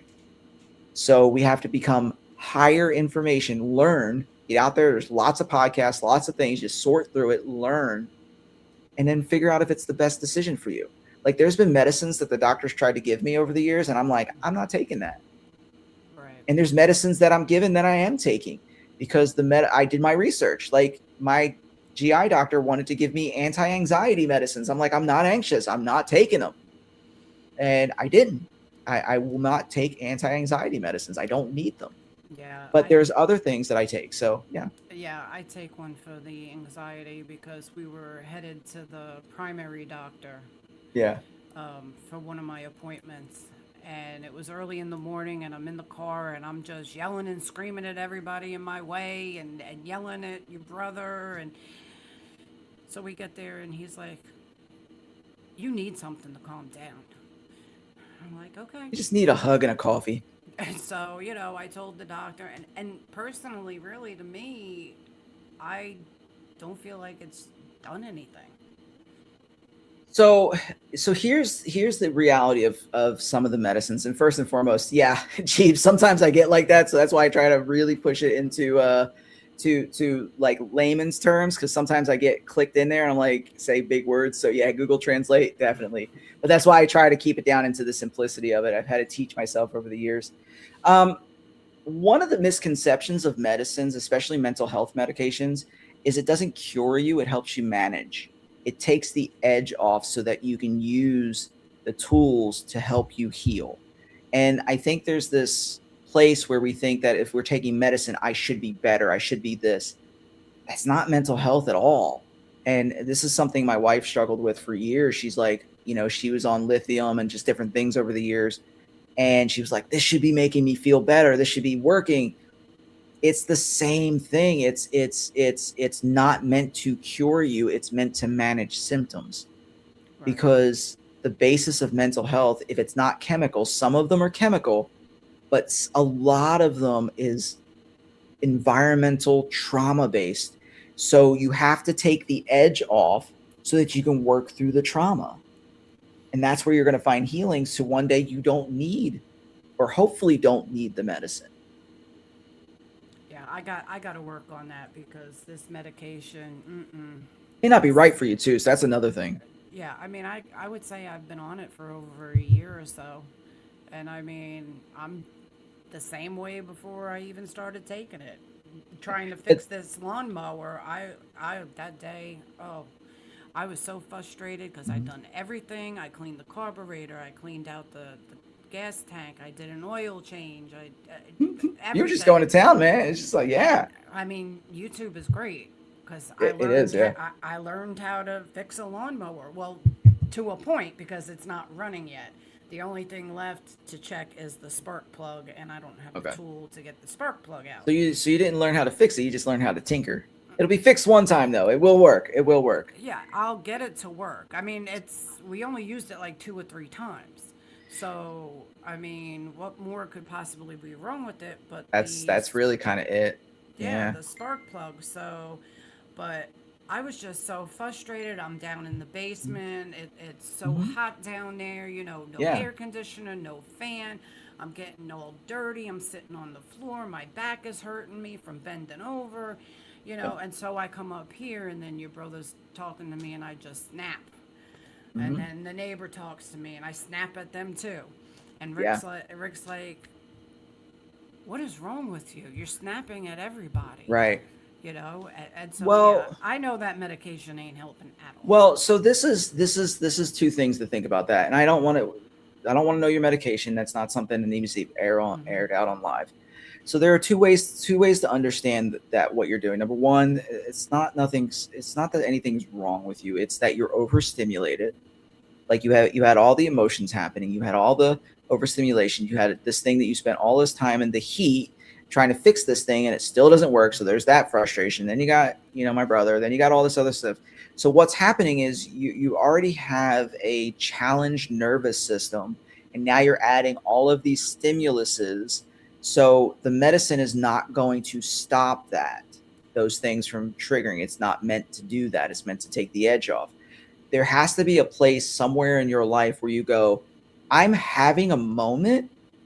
I need to go do some coping, because that takes self-awareness. And a lot of times we dive into I got to get this job done. I got 5,000 things on my to-do list and blah, blah, blah. When in reality, if we pull back and ask ourselves, okay, something feels off, right?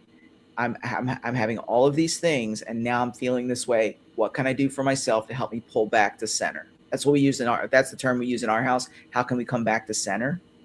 And so and in terms of medication, now I'm not a doctor, I'm not anything, so there's no medical advice from me at all. What we've learned with Mary is that they may give you a certain medication, but that medication may not work for you. And if you're not talking to them about it and bringing it up and advocating it for yourself, they will leave it on there thinking it's working. Right. If it's not working, one of 2 problems is there. Either A, it's the wrong medicine, or 3 problems. It's either A, the wrong medicine, 2, it's the wrong dose, or 3, it's the wrong condition they're treating. And so one of the things that we learned was that Mary was getting medicines for a condition she didn't even have. Or actually, pause, a condition the Lord healed, because she was diagnosed with it, and then the Lord healed that, but they were still giving her medicines for different things, and it was a hot mess. It was just such a mess.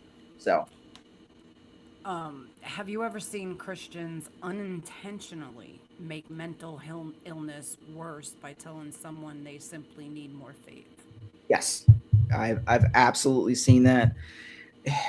So again, this is bad theology. It's like you need more faith. No, you need faith, but you need action, and actions sometimes is a testament to your faith. It means if I believe God is healing, then not only am I going to pray for a healing, him to heal me, but I'm also going to pray for wisdom to say, okay, if it's not an instant healing, what do I need to do and where do I need to go in order to find said healing? And I think there's been this disservice, and we've had this too. Matter of fact, I'm going to tell a story. You guys want to hear a story in the chat? Like, let me tell you. Of Let course me they want to hear it. Yeah. So I'm going to tell you like an awful story. One of those moments where my sister, this one is actually Rick and our sister was dying from cancer. And, people were praying and stuff like that. But there was this one person who legitimately had that mentality, that wrong theology. If you had more faith, she wouldn't have this disease. Told me that to my face. Looked at me in the eye and said, if you had more faith, your sister wouldn't be sick. Wow. A couple weeks ago, it's cruel. It's cruel. Had I not been grounded in my faith, that would have made me doubt my faith completely. Right. Whereas there was a portion, and then a couple weeks later, my sister became nonverbal, and the question I was given was, well, is she speaking scripture? She can't even talk. Person walked away. And I think there's been this thing where people get so far into their theology that they've lost compassion. And that's a horrible thing. And I think there's a lot of times where interaction like that is what gives Christianity a bad name, and why people I don't want to be a Christian if that's the Christian that's there. And they take that particular moment and they make it the poster child for Christianity, and that's not what it is. It's never that. And wherever that person got that and believed that, and then built this theology, and theology is just the study of God and what they believe about God, built that thing so deep that it's just wrong, but they believe it's true. And now they're trying to, propel it on you and everybody else. It can do some real damage to a mental health that is weak already from the illness. Right. Do you believe mental illness is sometimes unfairly treated as a spiritual failure? I think there's a dichotomy here, because there is times where mental health is a spiritual problem, and there's times where mental health is a sin problem, which means, and what I mean by sin, let me explain that, is that when sin came into the world, what is he over there flashing you? Like legitimately? No, And he turned on the light to see if the dogs needed water. so here's the thing. So, and there's a play, as a Christian, we believe that in the Garden of Eden, Adam and Eve sinned. They ate the fruit. If you believe it was an apple, it doesn't say that. It's a fruit of unknown origin. We don't know what the fruit was. And they ate the fruit. And what happened? Sin entered in the world. Death entered in the world. They were kicked out of the garden. Fast forward that several thousand years, or whatever you ascribe to, sin is still in the world, which means that's why you're seeing more evil, more sickness, more death, more, all these things. That's why Christ came, was to break sin. That's why when we accept Christ, we are broken free from the sin of this world, from the sin nature. And so because there's sin in the world, sickness is in the world. And because sickness is in the world, people get sick, whether physically or mentally. They're both sicknesses. So where I think the church needs to do a better job is discerning what is just the natural progression of a world that's fallen, and what parts of it is actually spiritual. And there has to be a better conversation around that. Now, how can churches become safer places for people dealing with depression, anxiety, trauma, or other serious mental health conditions? So there are three major marginalized places in the church, which means the mental health, the those that are dealing with like autism and stuff like that, the hand, you know, down in Florida we call it exceptional students, but it's basically, you know, ASD, like Down syndrome, that particular sect Hmm. of people. And young adults, like they're like most churches doesn't have a young adult thing, which is always odd to me. They focus on this youth or the like super old people. So one of the things that we what I would suggest, or what I hope comes about at some point, is getting more training on how to navigate trauma, how to navigate mental health. You don't have to become a mental health professional. You don't have to have a license as a therapist, but how do you navigate a conversation with trauma? So when I coach people, because I've been through so much trauma, I am much more cognizant, understanding that some of my questions, how I ask people, could create a triggered place. So I reword questions to ask it in a better way that may not trigger them. Now, at the end, they're going to trigger one way or another. And I think the same thing we can do in the churches is learn how to navigate these marginalized places, have better training, better understanding, and really get to a place where we're engaging people where they are, not trying to shame them for what they have, but to engage with where they are and actually bring them back to a place of hope. Have there been moments when you prayed for things to change and they simply didn't? Yeah, I mean, definitely. And there's places I prayed and things immediately changed. I've got stories where we prayed for people who had cancer and they were healed. They went to the doctor and literally was gone. And then I prayed for my sister regularly and she was taken on to heaven. That, you know, healing is not cut and dry in Christianity like people want to make it believe. At the end of the day, we have to understand there's a mystery to healing, which means however God wants to heal people, that's up to God, not me. I can't dictate to God who gets healed, who doesn't. I can't dictate to God who gets healed in this life and who gets healed by being brought home into the afterlife, into heaven. I don't know. But I do Right. know that you cannot find in the Bible Jesus healed the same way twice, because he didn't. And why did he not do that? Is because he knew that, man, if we created a formula, we would put our faith in the formula, not in him. So there was never a formula. It's just trusting God, trusting the presence of God, and leaving it up to him whether he's going to heal in that moment, heal down the road, or heal them in heaven. My job: bring the person to heaven, bring the person before God, pray for them, be present with them, and leave it up to God what he wants to do in the situation. What happens to faith when the answer you desperately want from God doesn't come? So this is where you wrestle with faith, and this is where you have to make those deep decisions of, if do I still believe in a God who saves? Do I still believe in a God who heals, even if I didn't get what I wanted? And we got to understand that sometimes we act like toddlers and we throw fits and we walk away from God because we didn't get what we wanted. And so every situation you go through has one of two things. It's either going to strengthen your faith or it's going to cause it to rock. And so when you face those things, face them head on, face them with honesty, ask hard questions. Like, God's not afraid of your questions. God's not afraid to say, like you had said earlier, you thought that God had cursed you with no more ability to have children because of that. Like, you can bring that to him, that he's not scared of those things. Now, biblically, that's not what happened. That's not how it Right. works out. But you can bring that to him and be like, God, and this is what I teach my wife a lot. God, I struggled with this. I hated you for this. He's big enough to hold that. Like, he's big enough and compassionate enough to be present with that. So we shouldn't hide those things from him. Matter of fact, he knows it already. So why not bring it to him? So again, it has the opportunity to strengthen our faith.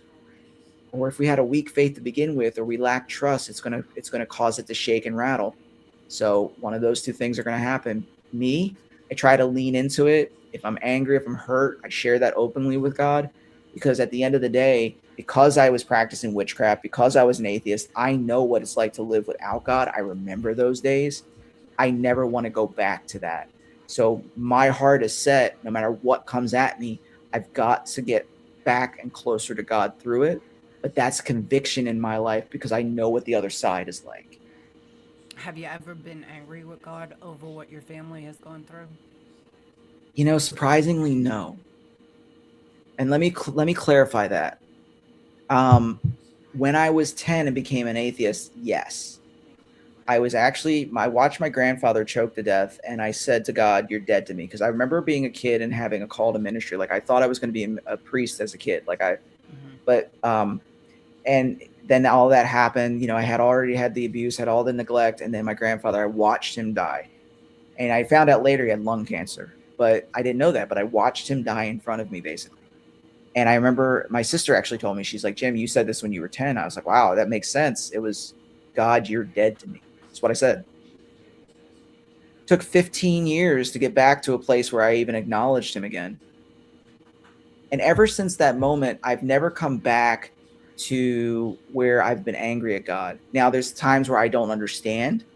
There's times where I wish things were different. There's times where I would love, I get frustrated, but to say I'm angry at God, I kind of got into this place where I rest in the fact that I don't know everything.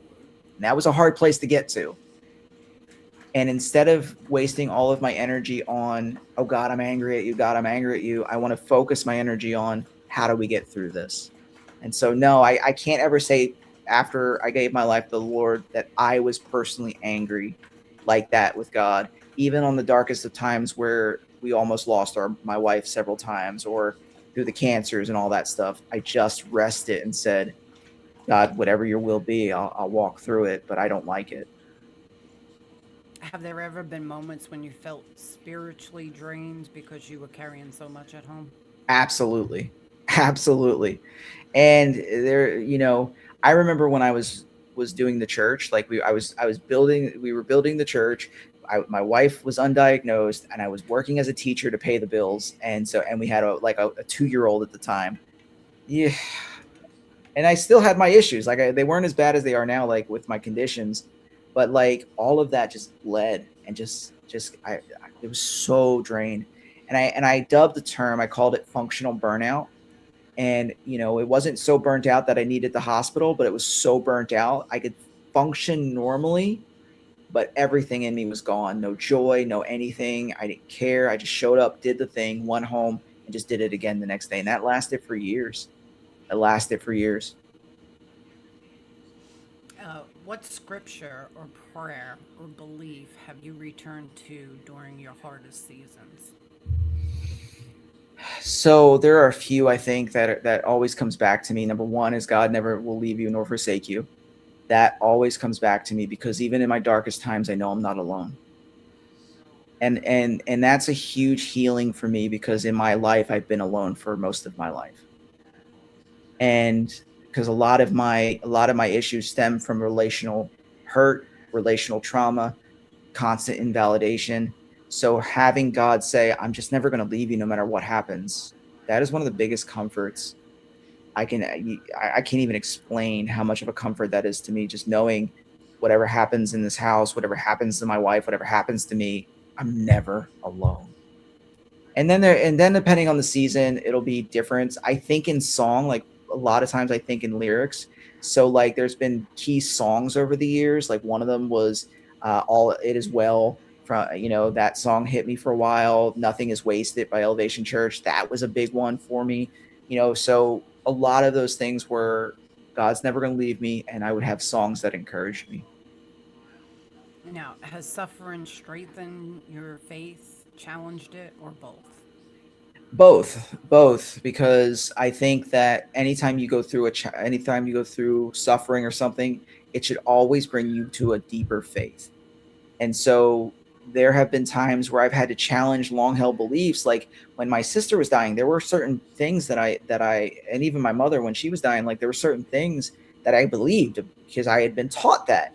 But I remember God leading me back to the Bible and telling me, read every healing story in the Bible and tell me what you see. And my theology around healing completely changed during the hardest year of my life when we lost my mother, her father, my sister, and then almost lost her that year as well, because she the pressure got to her, and she had an attempt the same year in 23. But I'm going to tell you, God saved my wife from that attempt, because that truck should have hit her and we should have gone to a fourth funeral that year, and we didn't. Um, what have you learned about God through your wife's struggles that you might never have learned otherwise?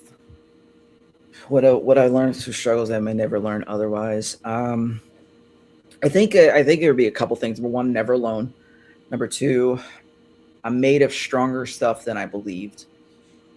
There was a portion where I thought at any moment everything was going to fall apart and everything was going to do. I'm there's stronger stuff in me than I ever believed. And I think the third thing is I can literally be content in anything, no matter what comes at me, no matter how bad things are, no matter how broke I am, no matter how much money I have, I can be content in all things. And I don't have to strive, and I don't have to obsess, and I don't have to, be fearful. I can just be content and relaxed. I don't know if relax is the right word, but I can definitely be Right. content. Yeah. Have you ever reached a point where you wondered whether you could continue carrying everything? Yeah, I struggle with that sometimes, and I wonder, even with my health declining as it is, do will I be able to carry it? And then I remember I'm here with, not only with God but with my wife, and as I've been getting a little bit more declining, she's really been stepping up in a lot of areas, and it's helping her get over her own mental blocks of what she thinks she wasn't able to do. She's finding she can do. So God is really using both of our conditions to really draw us closer together and just build not only a more vibrant, deeper relationship, but showing us that we can really do this together with Him. Right. What has been the hardest emotional moment of your marriage? A hardest emotional moment of our marriage? Mm-hmm. Oh gosh. Ask him about the hurricane. Um so yeah, I heard the hurricane, but we'll get there in a second. And actually, Jay, I see you said tip the boat there. Don't worry, Rick's got fins. He's good, man. Um so like I had to throw it in there. Um Jim never picks one all night. He's been saying both. What does that mean, Jeeves? Wow. Um Oh, he's just launching tomahawks. oh, All good night gracious. long. Um I'm sorry, I was just Jeeves had said something. Jim never picks crabs or lobsters. If I had to pick, I'm going with lobsters. And what was the question? What has been the hardest emotional moment of your Okay, marriage? yeah. The hardest. There's been a lot. Um, One of the hardest emotional moments I think I had was surrounding one of the times I've almost lost her. Actually, two of the times I've almost lost her. One of the times was due to a really bad therapist. She was hospitalized. The therapist was also there doing her rounds and said some like really hyper feministic men are all crap. Well, my wife's in a triggered state, so she believed it, and she ended up trying to file for divorce and all this stuff. And God stopped her in her tracks and was like, this is not what you're supposed to be doing. And that person lied to you. And so this was like 2011, 2012. And so we God actually, Mary tried to walk out. I was like, you do whatever you need to do. And then she walked around. When she left, I didn't think she was coming back, but she had walked around the neighborhood crying, and God really ministered to her. And I can honestly say that's one of the many times or one of the first times I think God really spoke to her, where she knew it was God. And he gave her pretty much the same message that he gave me years prior. He's like, you're not leaving. This is not what that person said was a lie. One of the other emotional thing, which was one of the biggest challenges, which I don't tell very often, which made me actually for years believe that I was going to find this. I remember we were driving to school. We were one family car, and my daughter was in the back and all these things. And she was going to drop me off at work. And the Holy Spirit put on my heart, don't let her drop you off, drop her off. And I was nervous. I was like, well, I'm going to be late for school. I was a teacher. They're going to fire me, all these things, right? And so I said, fine, whatever God wants, God gets. So I went ahead and I said, Mary, I'm going to drop you off.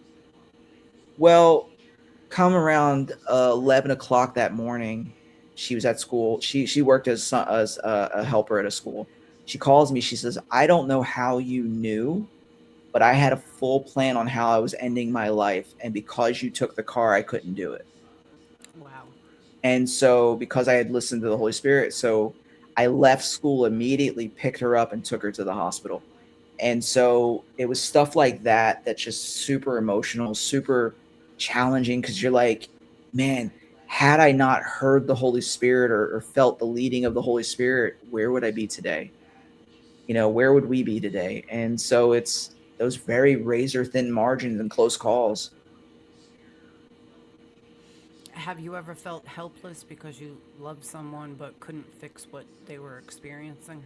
All the time. I mean, I told her just the other day, I wish there was everything inside of me wishes that I could take what she has and make it my burden. And I can't. So you feel helpless, especially as a guy, you just feel helpless.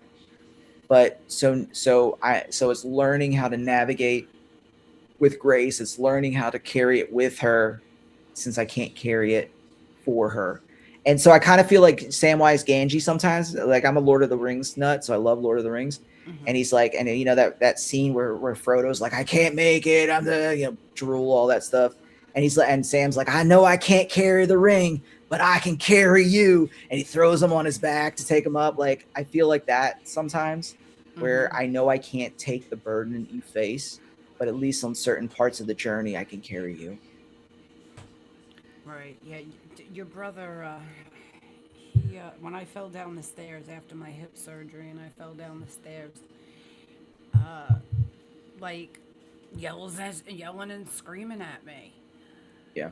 First checking, are you okay? What happened? And then yelling at me. You got to be more careful. Da, da, da, da, da. Yeah. And then the second time I fell down the stairs outside, and I thought I was going to bust my head open.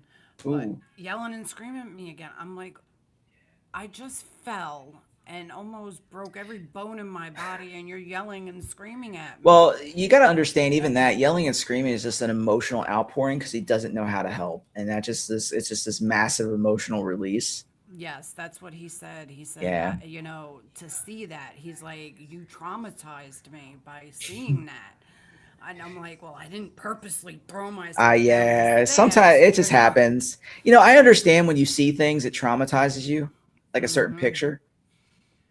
And I think I need therapy for it now. Look at him, plot twist. I pushed her twice. Yeah, don't say that. Jeeves, night. I'll pick night first, and then 5 on that 1 to 10. That's. How difficult is accepting that love alone cannot cure mental illness? Yeah, love alone can't cure mental illness, because if love could, then she would be cured. I mean, it's love brings support. Love brings, the scaffolding that you need in order to learn how to walk through it and walk together. The trust, the vulnerability. Like, love is primary to the healing process, but it does not heal in itself. You have to process those things that cause the illness. You've got to process those things that you went through. And I can't love you out of that, but I can love you enough to walk with you through it. Has resentment ever entered the picture? It's tried to. It's tried to. Go ahead. How do you deal with that without being ashamed of the feeling? At first I was. Now I'm not ashamed of it. I realize it's a part of the human condition, and if I'm not guarding against it, it will come in and will hit me. But the reality of it is sometimes you do get resentful, because you're like, man, the things I want to do, or the things you want to do, and we can't do it. And then this darkness starts creeping in. So you've got, the Bible tells us that guard your heart with all diligence, for out of it flows the issues of life. So if I'm going to make sure that my life stays pure, my life stays free of angers and stuff like that, then I've got to guard that heart. So which means when I see those resentments starting to come in, I've got to hit the pause button and deal with what's causing the resentment. Have you ever had to forgive yourself for not always reacting perfectly? Um, Sorry, Rick's comment about swimming down here. Free Willy, Free Willy. And so I'm sorry, I quote movies all the time. Movies come in my head, so I'm just Free Willy. Free Willy. I'm looking forward to A Money. A Money got right on that picture, you know, him Yeah. and his comedy music and stuff. He got right on it. He already got a beat for it, and he's fixing to work on a song for Rick being that mermaid. Yeah, I think it's great. So now I got to make one, but not of me, of him. So we're gonna. So you know, yeah. Let's go back to the question. What was the question? Have you ever had to forgive yourself for not always reacting perfectly? Yeah, all the time, all the time. I don't react perfectly at all. I try to act in a way that's consistent with my character, consistent with what I believe, consistent on who I am in Christ. That is the deal. Is perfection. I like to change the word perfection to maturity, because I think we should be mature. I don't think we can be perfect, because I am a recovering perfectionist. My own trauma tried to make me a perfectionist for a very long time. So it's much more in the maturity of that. And I have to forgive myself all the time because I miss it. I miss it all the time, you know? And what happens when the person everybody comes to for spiritual guidance is privately struggling himself? I have people that I go to. I intentionally put people in my life that I go to. Um, there was a time where I just didn't have anybody because I was isolating, and Hmm. it was one of those. Hey, if everybody comes for me to fix it, then I feel good about myself, but I don't have to go to anybody because I don't want anybody to know. That was me for a while, for a very long time. But now I have people in my life that are very intentional, that says, "Hey, I'm struggling with this." And so I go to them now. I don't wait. I don't let that fester. I don't let that isolate me. Do ministers sometimes feel pressured to pretend their marriages and families are healthier than they really are? All the time. All the time, because they're afraid of the vulnerability, because they feel that there's a lot of fear that says, if I can't be this perfect model, then really I can't lead you, and you're not going to want me to lead you. And so they're afraid of losing everything. So there's this image or this mirror and like, look at this, look at my perfect marriage. But quite frankly, more often than not, everybody's just jacked up like everybody else. And we're all on this journey to get healing. Have your experiences made you less judgmental towards families whose lives look messy from the outside? So yeah, I've never really been like terribly judgmental. There was, well, I guess maybe I used to be really critical of things. But the reality of it is the more you're in this life, the more you witness this thing, it's the more you realize that every one of us is struggling with something, every one of us. And so looking, even the Bible talks about, make sure you look in the plank in your own eye before you look at the speck in somebody else's, which really means look at your issue because it's glaring before you look at theirs. And so it's learning to be introspective, to look at what I'm going through and understanding others are going through things too, and then have compassion in that, And after more than 20 years of marriage, what still makes you choose your wife? because I want to. I can give you a list of all the good things about her and everything, but when it comes down to it, is every morning I wake up, I choose Jesus and I choose Mary, and that's because I love her. It's because of who she is. It's because of the heart she has and all of that. And you know, you can go down a laundry list of it, but it comes back to I choose her because I want to choose her. What qualities in her do you want people to understand that mental illness does not erase? She is one of the most compassionate people I've ever met. She is one of the most kindest people I've ever met. She legitimately, and when she will pray for every single person she sees, and she won't she won't maybe ever pray with them, but she'll pray for them to know Jesus, for them to find Jesus. Like, she has such a heart, and it's so pure that it's sometimes you can miss it when there's a triggered state and that mental illness kind of takes the lead. But there's such a purity in her heart about the way she navigates with life and people and just how much she loves Jesus. What are some of the beautiful parts of your marriage that outsiders might never see? The silliness, the like I said, we bite each other, tickle, all that stuff. It's the conversations that we have on such deep levels that nobody will ever be witness to that. It's the times where we're just being stupid, watching TV or throwing things at each other just because, not like throwing like Right. hard No, no, things, but no. Right. Yeah. Me and your brother go through this thing at nighttime. He like tries to turn over on his side in the bed, yeah. but before he does that, he like tries to insist on using my stomach as like, you know, Should he you be take telling this? Do you need an OF account for this one? no, he takes his elbow and he'll dig it into my stomach and like push on it to turn over. Yeah. So Leverage. yeah, so now I'm aware and we, do our little fighting, play fighting and stuff. Yeah. But he thinks he's cute when he tries doing it. um, what has your wife taught you about strength? A lot of people think they're fighters, but she is a fighter. There's a difference when you go through life angry at life and you think you got to fight everybody, and and even in the rap culture about all the disses and stuff like that, everybody's fighting somebody doing stuff. But the reality of it is you don't really know what true fighting is until you watch somebody who has to struggle every single day of their life to even stay alive. That one wrong decision, one wrong move, and she's done. She's going to commit, unalive herself.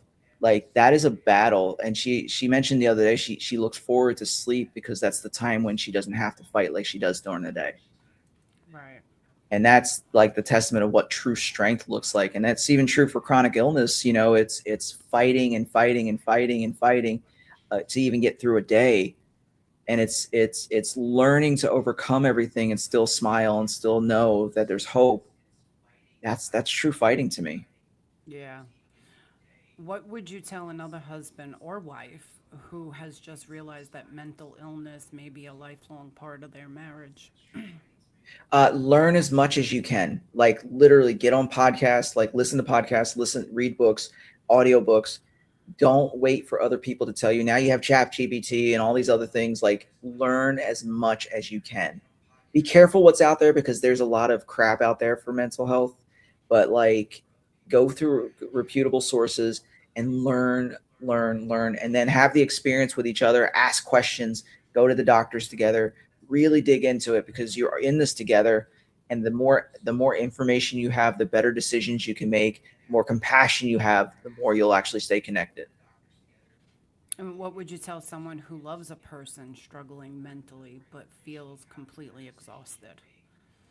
Take time for yourself and don't be guilty about that. I know it's hard to sit there and hear, don't be guilty, but you're gonna be like, but I'm guilty.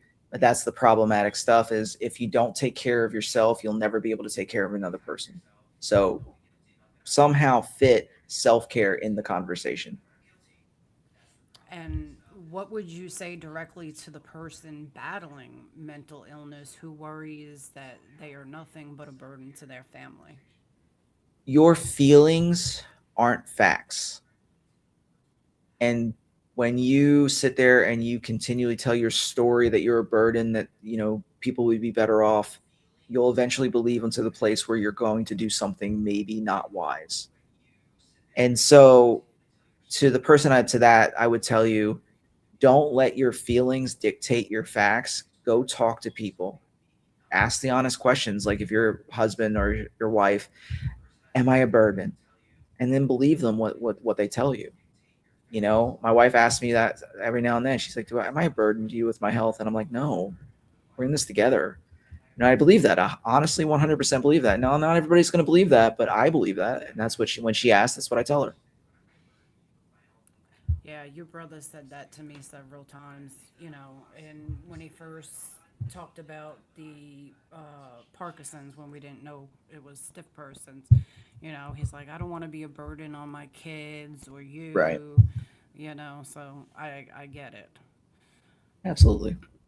And what do you wish society understood about people living with serious mental health challenges?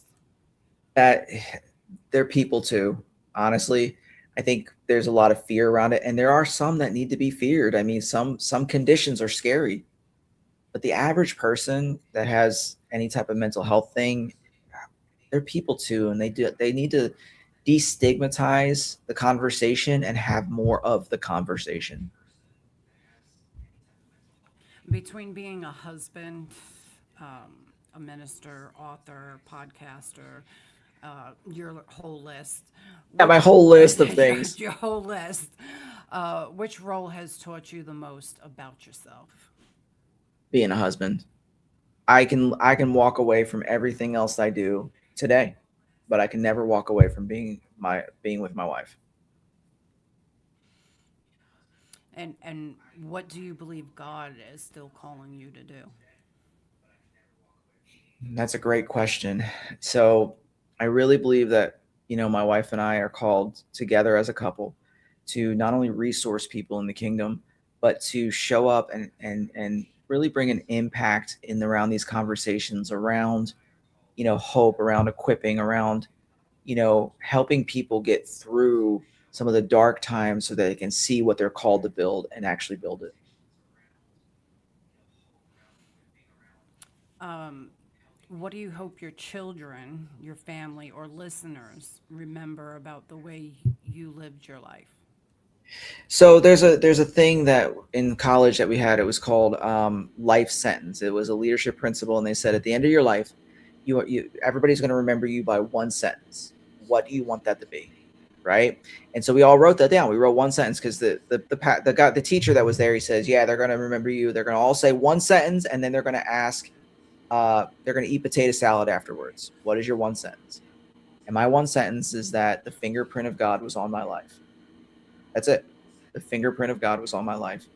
And so if anything that my kids, my grandkids, or anything, or anybody that looks into my life, the fingerprint of God was on his life. God was with him, and God was real. After everything you've experienced, what does hope mean to you now? Hope is always pushing into the things that we are promised, whether we get them on this life or the next. And when I mean the next, not reincarnation, I mean with Jesus in heaven. Got to clarify that because there are some Right. Yeah. really weird things. It's my hope is in Christ, the foundation, the never changing one, and it's that one day I will see him face to face. So, And my last question for you, Jim, oh, you is got through 100 of them? Yeah. 78, just about. But I know you're a talker. There's a lot to talk with you about, so I'm sure there'll be a part 2, 3, 5, 10, As whatever. often as often as people want to hear me. How's that? So, if someone watching tonight is silently dealing with mental health struggles inside their marriage or family, what would you want to say directly to them? Reach out and find help.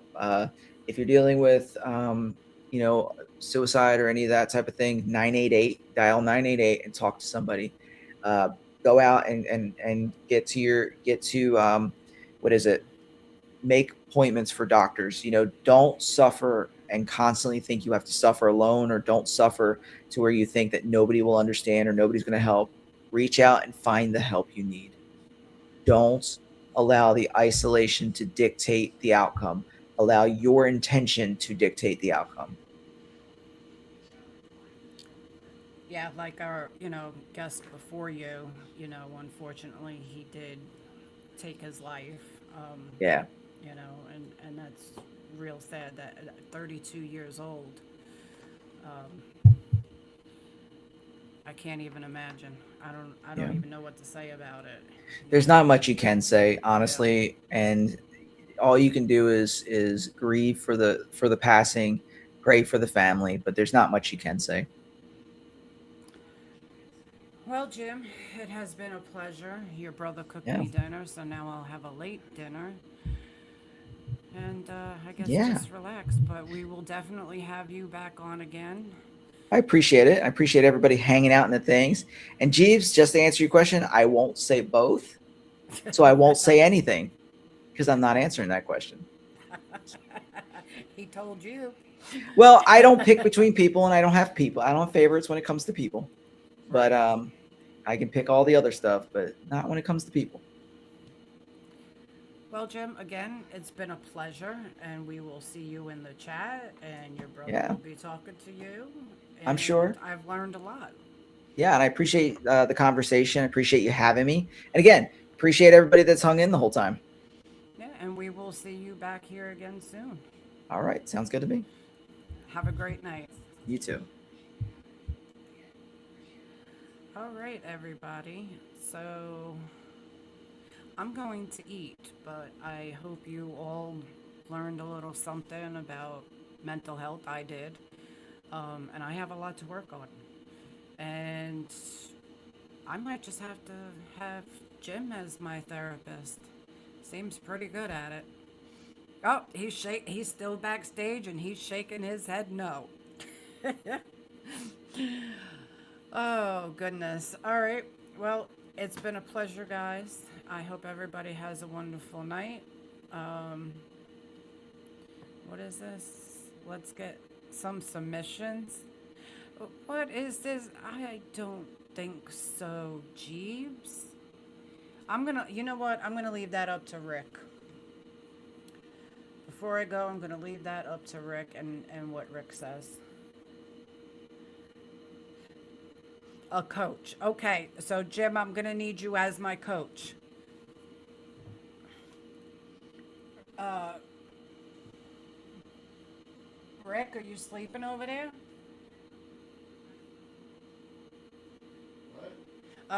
We're waiting on you. Jeeves wants to submit a submission, a new song of his. What you waiting on me for? What? Because I was making sure the okay with you first.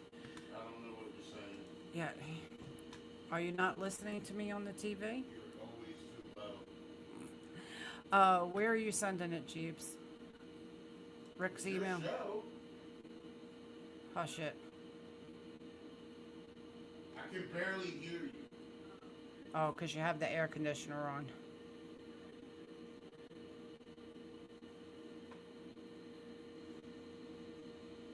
Well, I have to know where it is. Oh. Don't you yell at me and tell me play it. It's in the email, and I asked you which email. I have 100 million different emails. In the email? I found it. Oh, I'm gonna punch him. Where else would it be, babe? Hang on. Hey, stop trying to act like it's so hard. It's the first email there. Stop trying to act like it's so, you know what I mean? Like it's like you gotta do so much. It's the first email there, babe. Do you hear this, Jim?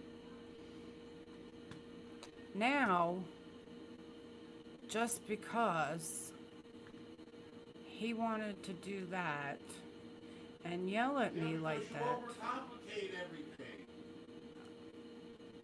I'm not overcomplicating anything. It's my show now, right? So, I need to hold up. Jeeves, I have to yell over the air conditioner. Jeeves, I'm getting to it. I have to yell. Oh, because the air okay. conditioner's I off. hear you loud and clear. Where's this button? Share All you screen. gotta do is open the email, babe. That's it. Just open the email, babe. Can you hold on? I'm doing something else. It's the first email. That's all you gotta do. I'm doing something else at the moment. I'm doing this first. Because now you irked my nerves.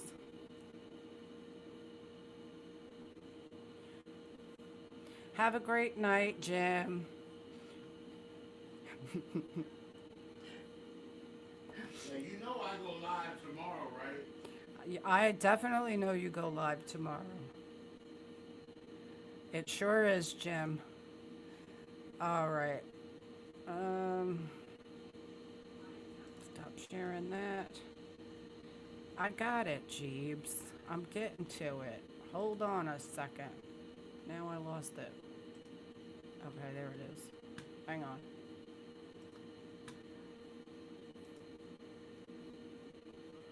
It take you 9 years to open an email. I was doing something. I was doing something else now, wasn't I? So, hush your butt.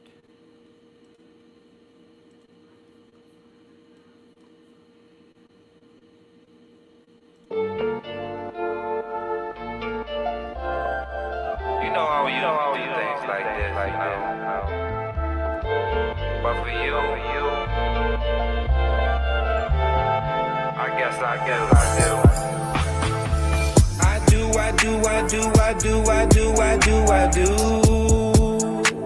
That's all I gotta say to you. I do.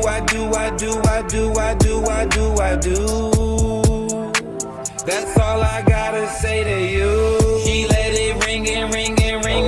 I keep on calling. It's not a thing. I think she thinks she proved me wrong. And I know a wink, and we can link one early morning. So if you freak a leak, then sneak a peek. Your body gorgeous. The fact you fat, PHAT, I had to spell it for you.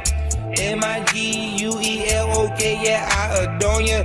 Go tit for tat, you scratch my back, I scratch anything you wanna. Things could've went left, but did go right, that's why you're my woman. I do.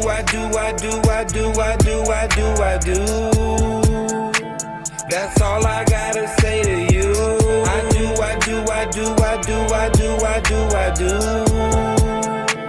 That's all I gotta say to you. I know you know, I know me knowing that is real important. I go, it's galactic, so enormous. If you can last, ride or die, this love can be immortal. You wanna travel, moving fast, I quickly open portals. If mess get messy, kinda messed up now, things is ruined. It's either this or that, I'm neither one, so what you choosing? If you can't fool a fool, then who you think you really fooling? We gotta build this house together with some home improvement. I do.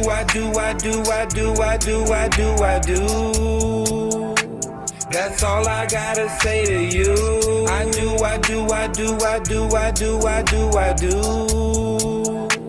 That's all I gotta say to you. Give it to me. Give it to me. Give it to me. Give it to me. Give it to me. Give it to me. Give it to me. Give it to me.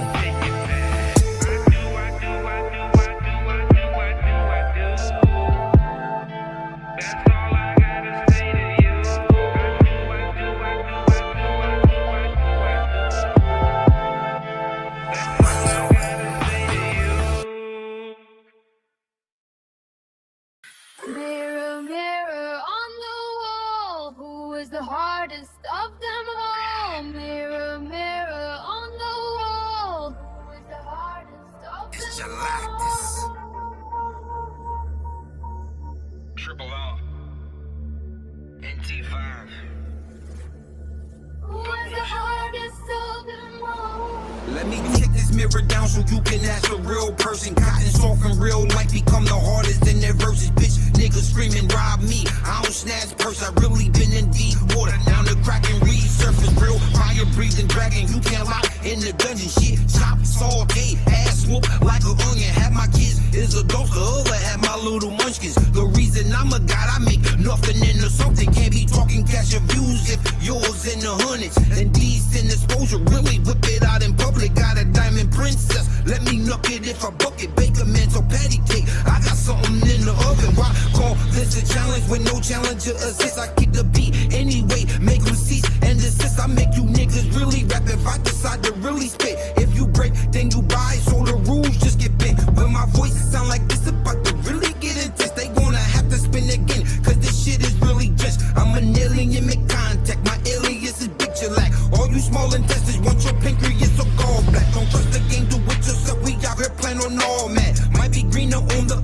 lot, but we got more grass. We dating like the first track you sent, watching more tracks, and definitely about to catch a lot of bodies. I need more back. Somebody tell a deaf impaired I'ma need more back. Even though I'm activated, I'm not yelling go jack. Kodak, know that, won't even explain that. Bullshit, bitch shit, won't entertain that. The devil paid the same cause my demons don't get involved. Screaming native blood, but all that people out here getting charged. If you wanna gas them up, I'ma bring the chainsaw. Ain't see the signal, no surge, emergency call. Rampage, record signed me and told me game on. Rick Ruger called me the tiff and said kill them all. Sin still wanna build a legend in the shit. So if I don't win this challenge, then you know where the shit'll go.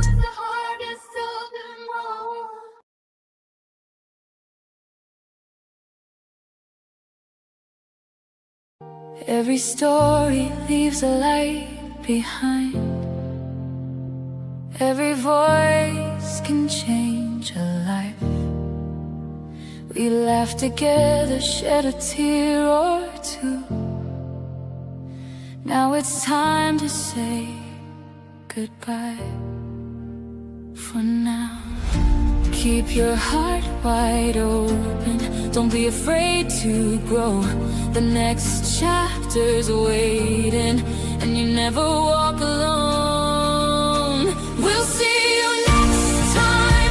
Don't let your fire fade.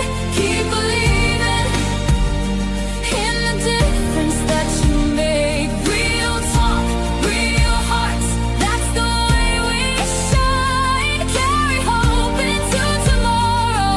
One day at a time, we'll see you next time. Take the strength you found tonight. Share a little love. Be someone's light. Every dream begins with one small step. Your greatest chapter hasn't happened yet. Be heard, be real. The world needs your story. Stand tall, stay strong, keep moving on. We'll be right here waiting. We'll see you next time. Let your spirit fly. Keep reaching for tomorrow with your head held high. Real people, real stories, real impact every day. Together we're creating something that will never fade. Thank you for being part of the Lisa Ruga Show. Keep believing, keep growing, keep lifting others. And remember, your story matters. We'll see you next time.